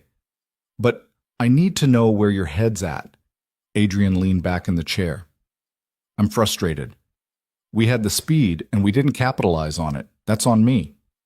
It's on all of us. The car wasn't right. The pit stop was slow. You can't shoulder all of that.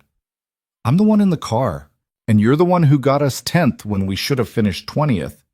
Marcus sat on the edge of his desk. "Look, I'm not here to blow smoke. 10th place sucks, but we're a new team. We're going to have bad days. The question is, do you still believe we can do this?" Adrian met his eyes. "Yeah, I do." "Good, because I do too." Marcus pulled a folder from his desk, sliding it across. "We've got 2 weeks before the next race. Lena's already got a plan to fix the suspension issues. The crew's working on pit stop drills, and I'm bringing in another engineer to help with race strategy." Adrian flipped through the folder. It was detailed. Analysis, adjustments, timelines. "This is a lot of work," Adrian said. "That's what winning takes." Marcus stood. "You proved you can win. Now prove you can come back from losing." The next 2 weeks were relentless. Adrian spent every day at the facility. Simulator sessions, strategy meetings, physical training. Lena pushed the engineering team hard, rebuilding parts of the suspension from scratch, running test after test until the data looked right. Ellie came with him most days, doing her homework in the lounge, occasionally wandering into the workshop to watch the crew work. She'd made friends with one of the mechanics, a quiet guy named Roy, who let her help organize tools and taught her the names of different parts. One afternoon, Adrian found her in the workshop, holding a wrench almost as big as she was, while Roy showed her how to torque a bolt. "She's got good hands," Roy said. Ellie grinned up at Adrian. "I'm learning." "I see that." Adrian crouched beside her. "You like it here?" "Yeah, everyone's nice, and they let me help." Adrian looked around the workshop, at the crew working, at the car taking shape, Lena hunched over a computer in the corner, completely absorbed. This place had become something, not just a team, a family of sorts. Messy, imperfect, but real. Yeah, Adrian said quietly. It's pretty good, isn't it?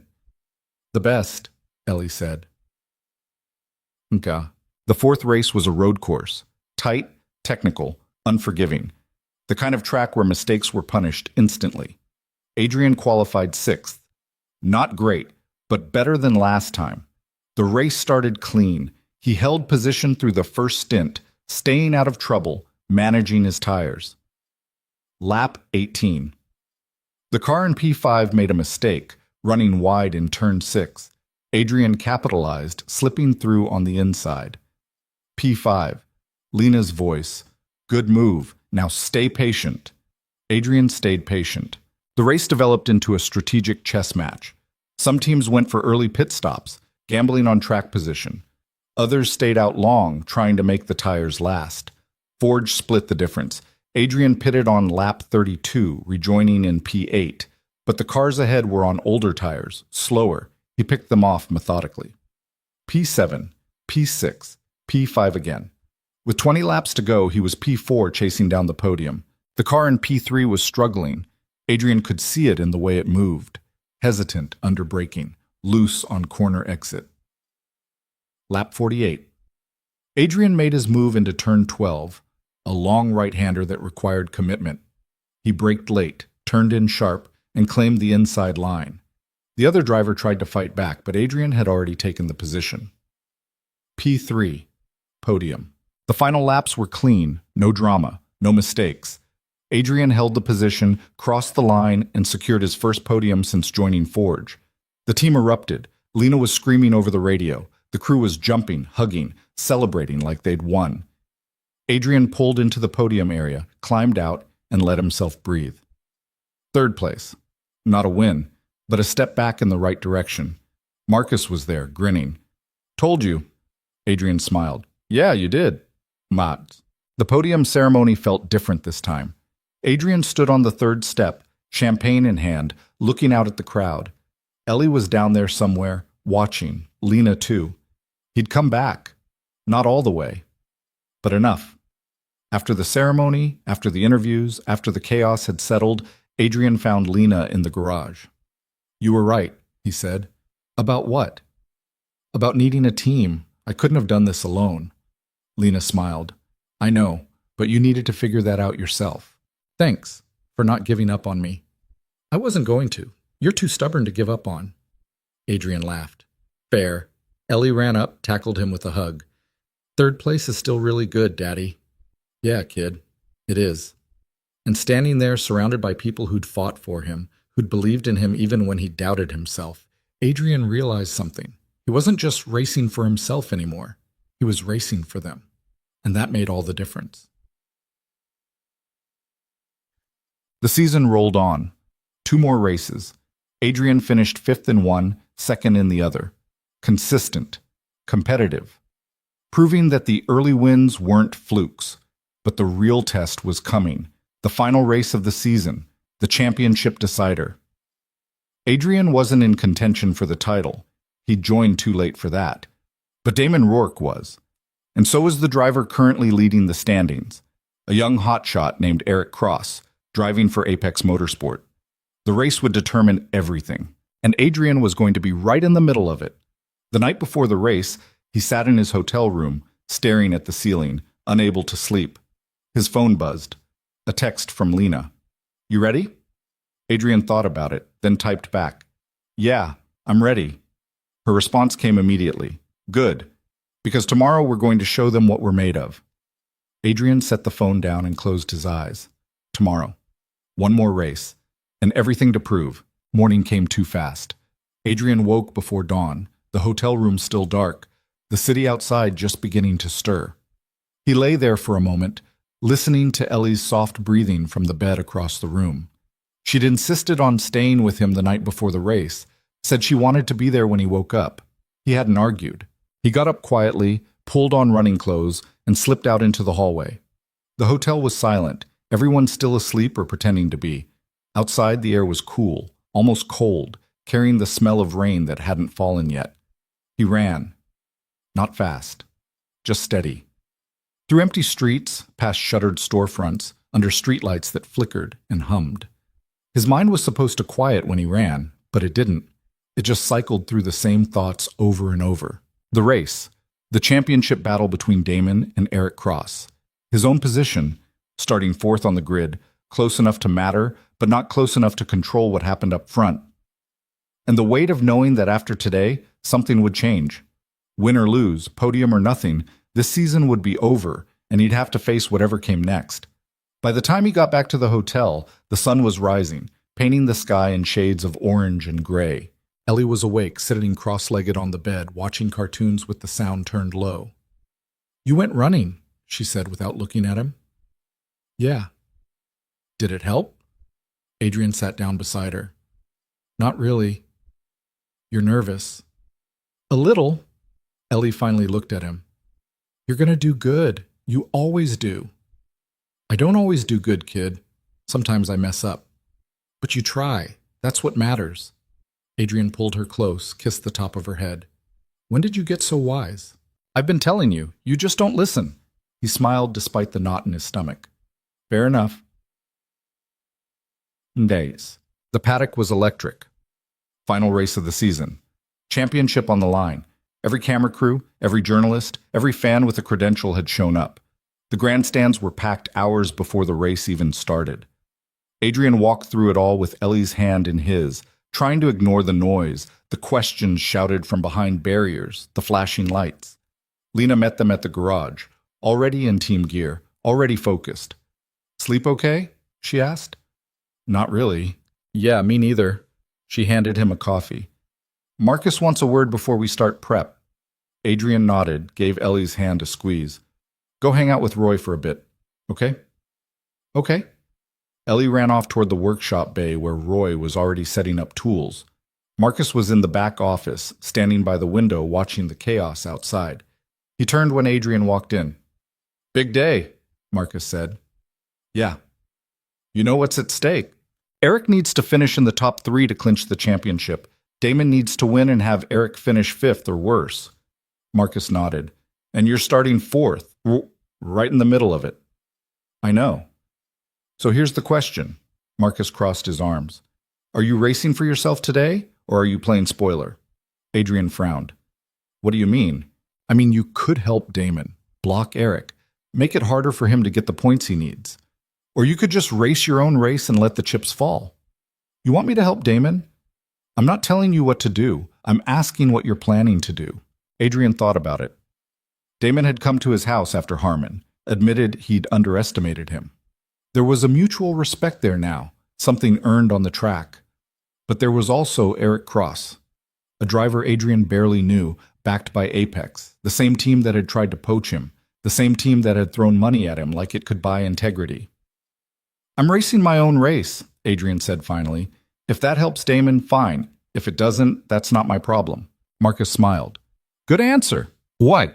Qualifying had gone better than expected. Adrian put together a clean lap, earned P4 on the grid. Ahead of him were Eric Cross in pole position, Damon in second, and a driver from a midfield team in third who'd caught lightning in a bottle. The tension in the garage was thick enough to cut. Everyone knew what this race meant. Not just for the championship, but for Forge. A strong finish here would cement them as a legitimate team, not just a one-season wonder. Lena ran through the strategy one more time, her voice calm but intense. "First stint is about survival. Stay out of trouble. Let the front guys fight it out. We'll make our move in the second stint when the tires start to go." "And if there's chaos," Adrian asked, "then we capitalize, but don't force it. Smart racing beats desperate racing every time." Adrian nodded. Ellie appeared at his side, holding something behind her back. "I made you something." She pulled out a folded piece of paper. Adrian opened it.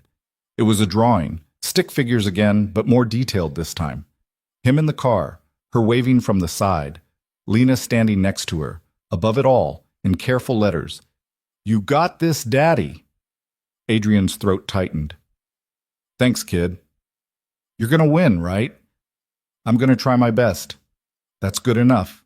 He folded the drawing carefully, tucked it into his race suit pocket. Vibes. The grid was chaos. Engines fired up one by one, the sound building into a wall of noise. Adrian sat in the cockpit, hands on the wheel, breathing slow and steady. The starter lights mounted above the track glowed red. 1, 2, 3, 4, 5. Then they went out. The pack surged forward. Eric Cross got a perfect start, pulling away cleanly. Damon stayed tight on his tail. The midfield driver in third hesitated just slightly, and Adrian didn't. He dove inside into turn 1, claiming the position before the other driver could react. P3. Lena's voice crackled through. Perfect start. Now hold it. Adrian held it. The first 10 laps were a blur of concentration. Eric and Damon were pulling away at the front, locked in their own private battle. Behind Adrian, the pack was tight, aggressive, everyone fighting for position. Lap 12. A crash in the midfield. Yellow flags, safety car. The field bunched up. Adrian sat in P3, directly behind Damon, watching Eric in the lead. The restart came on lap 16. Eric bolted. Damon chased. Adrian followed. They stretched out again, the gap between them and the rest of the field growing with every lap. Lap 25. Lena's voice. Eric's pushing hard. His tires are going to go off earlier than expected. Stay patient. Adrian stayed patient. Lap 30. Eric pitted. Damon stayed out. So did Adrian. Suddenly, Damon was leading. Adrian was second. The crowd went wild. 2 laps later, Damon pitted. Adrian inherited the lead. He was leading the final race of the season. It didn't last. He pitted on lap 33, rejoining in P5 after the pit cycle finished. But the strategy had worked. He was on fresh tires, and the cars ahead were on old ones. Lap 40. Adrian passed the car in P5, then P4, then P3. He was back on the podium with 15 laps to go. Ahead, Eric and Damon were locked in a brutal fight for the lead. Neither was giving an inch. Lap 48. Damon made a lunge into turn 7, too aggressive. He locked up, went wide, hit the curb hard. The rear suspension broke. Damon's car limped to the side of the track, out of the race. The championship was over. Eric Cross had won it. But the race wasn't over. Adrian was P2 now, chasing Eric for the win. 10 laps to go. Eric was fast, but his tires were done. Adrian could see it, the way the car slid through corners, the way Eric had to fight the wheel to keep it straight. Adrian closed the gap. 3 seconds, 2 seconds, 1 second. Lena's voice. You've got him. Pick your spot. Adrian picked turn 12, a long, sweeping corner that rewarded late braking and commitment.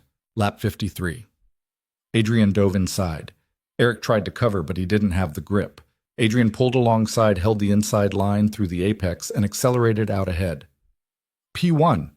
The crowd roared. 7 laps to go. Eric wasn't done. He stayed on Adrian's bumper, pushing, probing, looking for a way back through. But Adrian didn't make mistakes. Not today. Lap after lap, he held the lead, smooth, precise, every input deliberate. Final lap. Adrian could see the checkered flag ahead, waving in the distance. He crossed the line. First place. He'd won.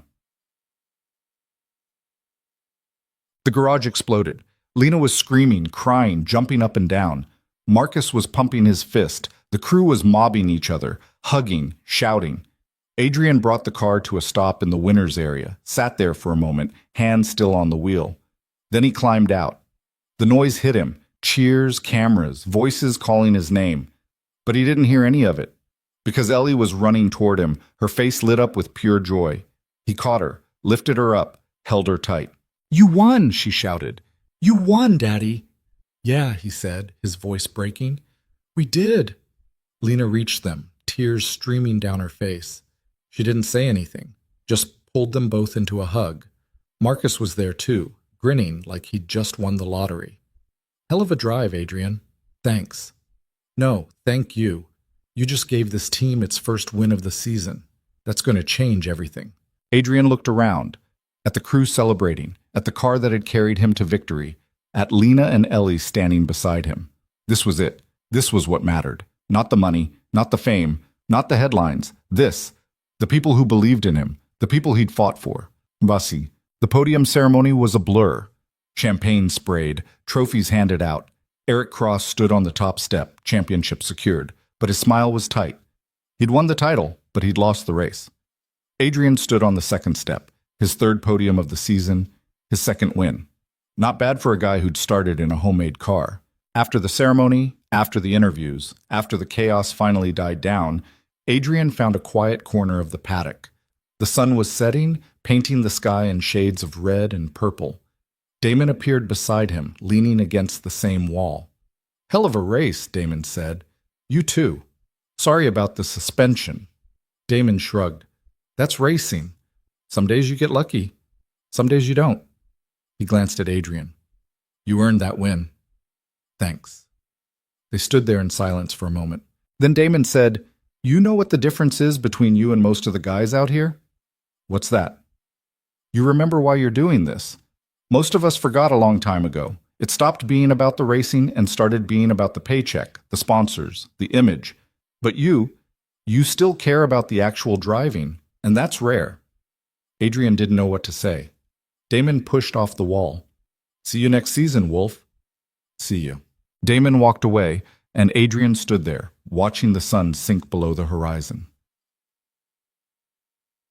That night, back at the hotel, Adrian sat on the balcony with Ellie curled up beside him, half asleep. The city lights twinkled below, the noise of the day finally fading into something quieter. Lena joined them, carrying 2 beers. She handed one to Adrian, sat down on the other chair. "You did it," she said. "We did it." "Fair enough." She took a sip. "So, next season, you ready?" Adrian looked at Ellie, then at Lena. "Yeah, I think I am." "Good. Because Marcus is already talking about upgrades, new facilities, better equipment. He wants to go all in." "And you?" Lena smiled. "I'm already all in, have been since Harmon." Adrian raised his beer. "To next season, then." Lena clinked her bottle against his. "To next season." They sat there in comfortable silence, watching the city breathe below them. After a while, Ellie stirred. "Daddy?" "Yeah, kid? Are you happy?" Adrian thought about it, about the journey that had brought him here, about the losses, the struggles, the moments when he'd almost given up, about the people who'd stood beside him when it would have been easier to walk away. "Yeah," he said quietly. "I am." "Good." Ellie snuggled closer. "You deserve to be happy." Adrian wrapped his arm around her, pulling her close. And sitting there, under the stars, with the people who mattered most beside him, Adrian Wolf realized something. Winning wasn't about crossing the finish line first. It wasn't about the trophies or the money or the recognition. Winning was about finding the thing you were willing to fight for, the thing that made the struggle worth it. For some people, that was fame. For others, it was fortune. For Adrian, it was this, his daughter, his team, the knowledge that he'd earned his place through effort and grit and refusal to quit. That was the real victory, and no one could take that away from him. 3 months later, Forge Motorsport announced their full lineup for the next season. Adrian Wolf as lead driver. A rookie named Sarah Kim as second driver. A young woman who'd been tearing up the lower series, hungry and talented and ready to prove herself. The car was faster, the team was bigger, the expectations were higher. But Adrian was ready. On the first day of testing, he arrived at the facility early. The sun was just coming up, casting long shadows across the workshop floor. The new car sat in the bay, sleek and aggressive, painted in Forge's colors, silver and black, with just a hint of blue. Lena was already there, coffee in hand, reviewing data on a tablet. "You're early," she said. "Couldn't sleep." "Nervous?" "Excited." She smiled. "Good. That's the right answer."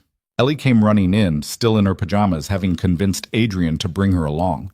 She stopped in front of the car, eyes wide. "It's so cool," she breathed. "Yeah," Adrian said. "It is." Roy appeared from the back, wiping his hands on a rag. "Ready to fire it up?" Adrian looked at Lena. She nodded. "Let's do it," Adrian said. Roy hit the starter. The engine roared to life, the sound echoing through the facility, raw and powerful and full of promise. Adrian stood there, listening, feeling the vibration in his chest. This was it. A new season. a new challenge, a new chance to prove that the first time hadn't been a fluke. Ellie grabbed his hand. "You're going to win again, aren't you?" Adrian looked down at her, then at the car, then at the team gathered around. Lena, Marcus, Roy, the crew, all of them ready to fight for something bigger than themselves. "I'm going to try," he said. And that was enough. Because at the end of the day, that's all any of us can do. Show up, do the work, fight for the things that matter, and trust that if we give it everything we've got, the rest will take care of itself. Adrian Wolf had learned that the hard way, through loss and struggle and moments when quitting would have been easier. But he'd kept going, and in the end he'd found something most people spend their whole lives searching for. Purpose. Not handed to him, not bought. Earned, one lap at a time. Morning came too fast. Adrian woke before dawn. The hotel room still dark, the city outside just beginning to stir. He lay there for a moment, listening to Ellie's soft breathing from the bed across the room. She'd insisted on staying with him the night before the race, said she wanted to be there when he woke up. He hadn't argued. He got up quietly, pulled on running clothes, and slipped out into the hallway. The hotel was silent, everyone still asleep or pretending to be. Outside, the air was cool, almost cold, carrying the smell of rain that hadn't fallen yet. He ran, not fast, just steady. Through empty streets, past shuttered storefronts, under streetlights that flickered and hummed. His mind was supposed to quiet when he ran, but it didn't. It just cycled through the same thoughts over and over. The race, the championship battle between Damon and Eric Cross. His own position, starting fourth on the grid, close enough to matter, but not close enough to control what happened up front. And the weight of knowing that after today, something would change. Win or lose, podium or nothing, this season would be over, and he'd have to face whatever came next. By the time he got back to the hotel, the sun was rising, painting the sky in shades of orange and gray. Ellie was awake, sitting cross-legged on the bed, watching cartoons with the sound turned low. "You went running," she said without looking at him. "Yeah." "Did it help?" Adrian sat down beside her. "Not really." "You're nervous." "A little." Ellie finally looked at him. "You're going to do good. You always do." "I don't always do good, kid. Sometimes I mess up." "But you try. That's what matters." Adrian pulled her close, kissed the top of her head. "When did you get so wise?" "I've been telling you, you just don't listen." He smiled despite the knot in his stomach. "Fair enough." The paddock was electric. Final race of the season, championship on the line. Every camera crew, every journalist, every fan with a credential had shown up. The grandstands were packed hours before the race even started. Adrian walked through it all with Ellie's hand in his, trying to ignore the noise, the questions shouted from behind barriers, the flashing lights. Lena met them at the garage, already in team gear, already focused. "Sleep okay?" she asked. "Not really." "Yeah, me neither." She handed him a coffee. "Marcus wants a word before we start prep." Adrian nodded, gave Ellie's hand a squeeze. "Go hang out with Roy for a bit, okay?" "Okay." Ellie ran off toward the workshop bay where Roy was already setting up tools. Marcus was in the back office, standing by the window, watching the chaos outside. He turned when Adrian walked in. "Big day?" Marcus said. "Yeah." "You know what's at stake. Eric needs to finish in the top 3 to clinch the championship. Damon needs to win and have Eric finish 5th or worse." Marcus nodded. "And you're starting 4th. Right in the middle of it." "I know. So here's the question." Marcus crossed his arms. "Are you racing for yourself today, or are you playing spoiler?" Adrian frowned. "What do you mean?" "I mean, you could help Damon, block Eric, make it harder for him to get the points he needs, or you could just race your own race and let the chips fall." "You want me to help Damon?" "I'm not telling you what to do. I'm asking what you're planning to do." Adrian thought about it. Damon had come to his house after Harmon, admitted he'd underestimated him. There was a mutual respect there now, something earned on the track. But there was also Eric Cross, a driver Adrian barely knew, backed by Apex. The same team that had tried to poach him, the same team that had thrown money at him like it could buy integrity. "I'm racing my own race," Adrian said finally. "If that helps Damon, fine.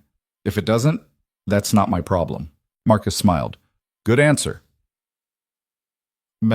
Qualifying had gone better than expected. Adrian put together a clean lap, earned P4 on the grid. Ahead of him were Eric Cross in pole position, Damon in second, and a driver from a midfield team in third who'd caught lightning in a bottle. The tension in the garage was thick enough to cut. Everyone knew what this race meant, not just for the championship, but for Forge. A strong finish here would cement them as a legitimate team, not just a one-season wonder. Lena ran through the strategy one more time, her voice calm but intense. First stint is about survival. Stay out of trouble. Let the front guys fight it out. We'll make our move in the second stint when the tires start to go. And if there's chaos, Adrian asked, then we capitalize, but don't force it. Smart racing beats desperate racing every time. Adrian nodded. Ellie appeared at his side, holding something behind her back. I made you something. She pulled out a folded piece of paper. Adrian opened it. It was a drawing, stick figures again, but more detailed this time. Him in the car, her waving from the side, Lena standing next to her. Above it all, in careful letters, "You got this, Daddy." Adrian's throat tightened. Thanks, kid. You're gonna win, right? I'm gonna try my best. That's good enough.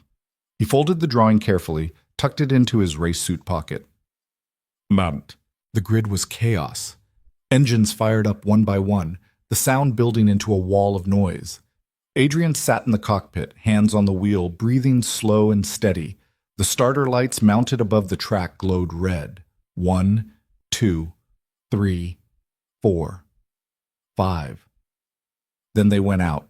The pack surged forward. Eric Cross got a perfect start, pulling away cleanly. Damon stayed tight on his tail. The midfield driver in third hesitated just slightly, and Adrian didn't. He dove inside into turn 1, claiming the position before the other driver could react. P3. Lena's voice crackled through. Perfect start. Now hold it. Adrian held it. The first 10 laps were a blur of concentration. Eric and Damon were pulling away at the front, locked in their own private battle. Behind Adrian, the pack was tight, aggressive, everyone fighting for position. Lap 12. A crash in the midfield, yellow flags, safety car. The field bunched up. Adrian sat in P3 directly behind Damon, watching Eric in the lead. The restart came on lap 16. Eric bolted. Damon chased. Adrian followed. They stretched out again, the gap between them and the rest of the field growing with every lap. Lap 25. Lena's voice. Eric's pushing hard. His tires are going to go off earlier than expected. Stay patient. Adrian stayed patient. Lap 30. Eric pitted. Damon stayed out. So did Adrian. Suddenly Damon was leading. Adrian was second. The crowd went wild. 2 laps later, Damon pitted. Adrian inherited the lead. He was leading the final race of the season. It didn't last. He pitted on lap 33, rejoining in P5 after the pit cycle finished. But the strategy had worked.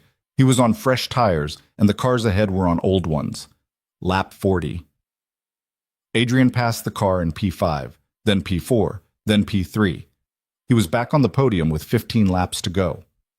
Ahead, Eric and Damon were locked in a brutal fight for the lead. Neither was giving an inch. Lap 48. Damon made a lunge into turn 7. Too aggressive. He locked up, went wide, hit the curb hard. Something in the suspension gave. Not catastrophic, but enough. The car limped, handling compromised. Damon fought to keep it on track, but he was losing time with every corner. Cars started passing him. First Eric pulled away. Then Adrian came through. Damon managed to keep it together long enough to get back to the pits, but his race was effectively over. He'd finish, but nowhere near the points he needed. The championship was decided. Eric Cross had won it. But the race wasn't finished. Adrian was P2 now, chasing Eric for the win. 10 laps to go. Eric was fast, but his tires were done. Adrian could see it, the way the car slid through corners, the way Eric had to fight the wheel to keep it straight. He'd pushed too hard in the middle stint, trying to break away from Damon, and now he was paying for it. Adrian closed the gap. 3 seconds, 2 seconds, 1 second. Lena's voice. You've got him. Pick your spot. Adrian picked turn 12, a long sweeping corner that rewarded late braking and commitment. Lap 53. Adrian dove inside. Eric tried to cover, but he didn't have the grip. Adrian pulled alongside, held the inside line through the apex, and accelerated out ahead. P1. The crowd roared. 7 laps to go. Eric wasn't done. He stayed on Adrian's bumper, pushing, probing, looking for a way back through. The Apex car had more power, more downforce, more of everything. But it didn't have the driver Adrian was in that moment. Focused, precise, unwilling to crack. Lap 55. Eric made a move into turn 4, trying to go around the outside. Adrian squeezed him just enough to make him lift. Legal, hard, exactly what racing was supposed to be. Eric fell back, frustrated. 5 laps to go. Adrian's hands were aching from gripping the wheel. His arms burned. Every muscle in his body was screaming, but he didn't let up. 4 laps. 3 laps. Eric made one last desperate attempt on lap 57, diving down the inside into turn 9. It was too late, too optimistic. He locked the brakes, slid wide, and had to cut across the runoff to avoid hitting the wall. Adrian pulled away. 2 laps to go. Lena's voice was shaking now. 1 more lap after this. Bring it home. Final lap. Adrian could see the checkered flag ahead, held by an official leaning over the barrier, waving in the wind. He crossed the line. First place. He'd won. The garage exploded. Lena was screaming, crying, jumping up and down. Marcus was pumping his fist, shouting something Adrian couldn't hear over the noise. The crew was mobbing each other, hugging, shouting, faces red with emotion. Adrian brought the car to a stop in the winner's area, sat there for a moment, hands still on the wheel. The engine ticked as it cooled. His heart was pounding so hard he could feel it in his throat. Then he climbed out. The noise hit him all at once. Cheers, cameras, voices calling his name, but he didn't hear any of it clearly. Because Ellie was running toward him, her face lit up with pure, unfiltered joy. He caught her, lifted her up, held her tight. "You won!" she shouted into his ear. "You won, Daddy!" "Yeah," he said, his voice breaking. "We did." Lena reached them, tears streaming down her face.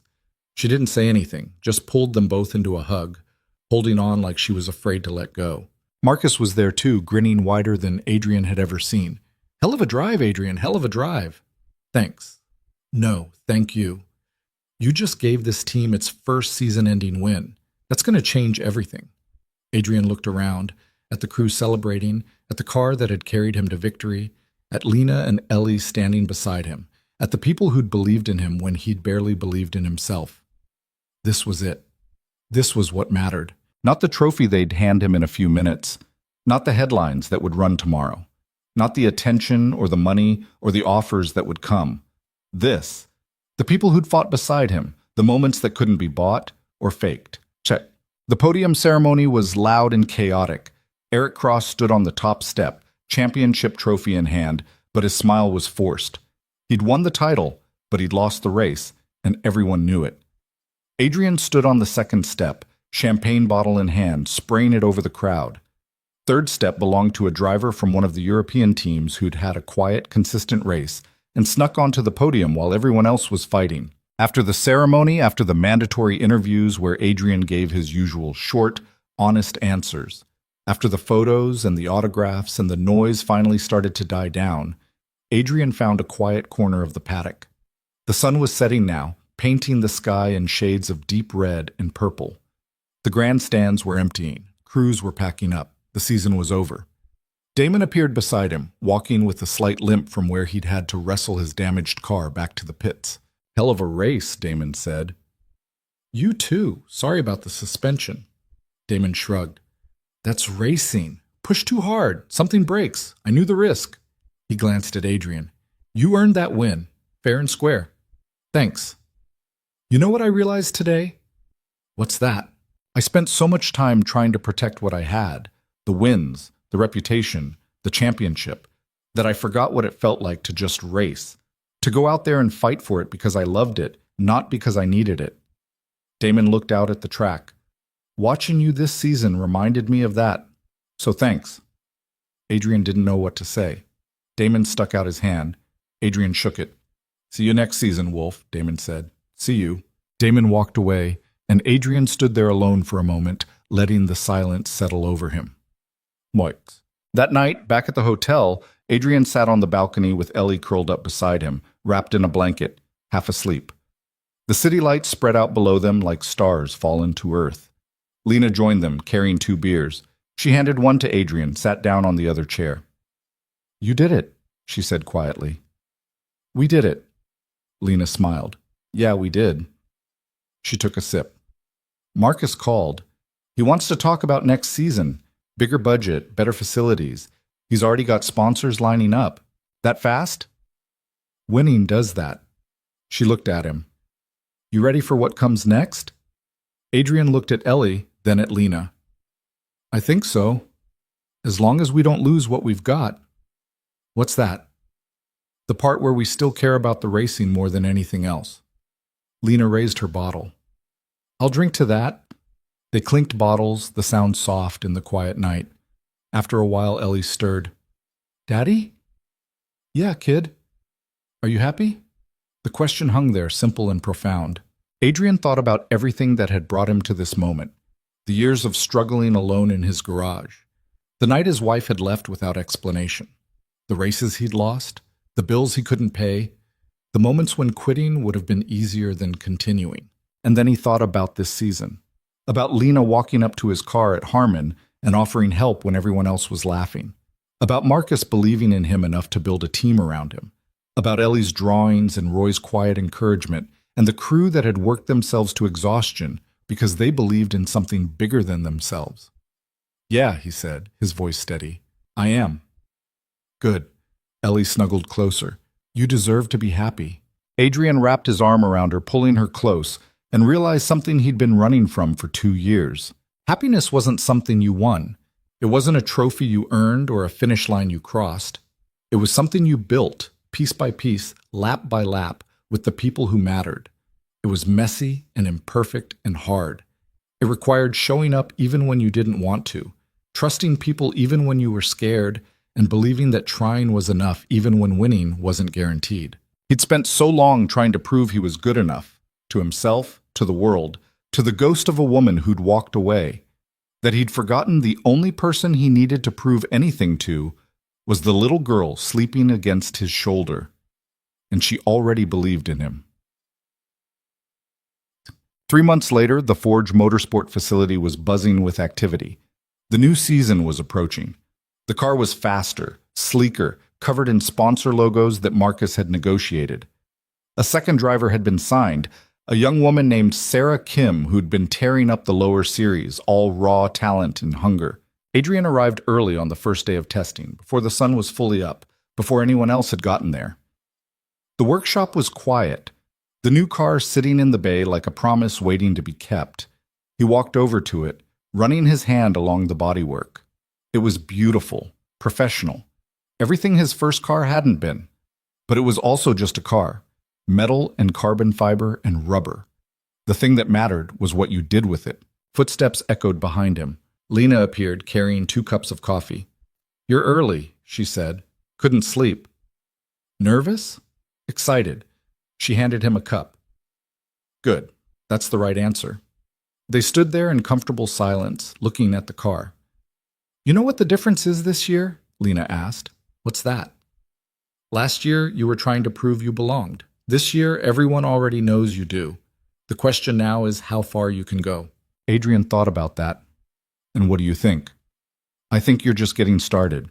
She looked at him. "But I also think you already figured out the most important part." "Which is?" "That it's not about how far you go. It's about who you bring with you." Before Adrian could respond, Ellie came running in, still in her pajamas, followed by a very apologetic-looking Roy. "Sorry," Roy said. She heard the car was here and insisted. Ellie ran straight to the car, eyes wide. "It's so cool." Adrian laughed. "Yeah, it is."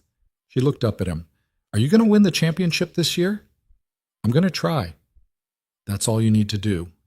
Such simple wisdom from a 7-year-old. But she was right. Trying was all any of them could do. Show up, do the work, fight for what mattered. The outcome would take care of itself. Marcus arrived with the rest of the crew. They gathered around the car, engineers, mechanics, strategists, all of them ready to pour everything they had into making this season work. "All right," Marcus said. "Let's fire it up. Roy hit the starter.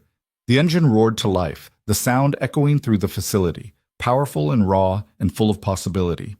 Adrian stood there listening, feeling the vibration in his chest, Ellie's hand in his. This was it.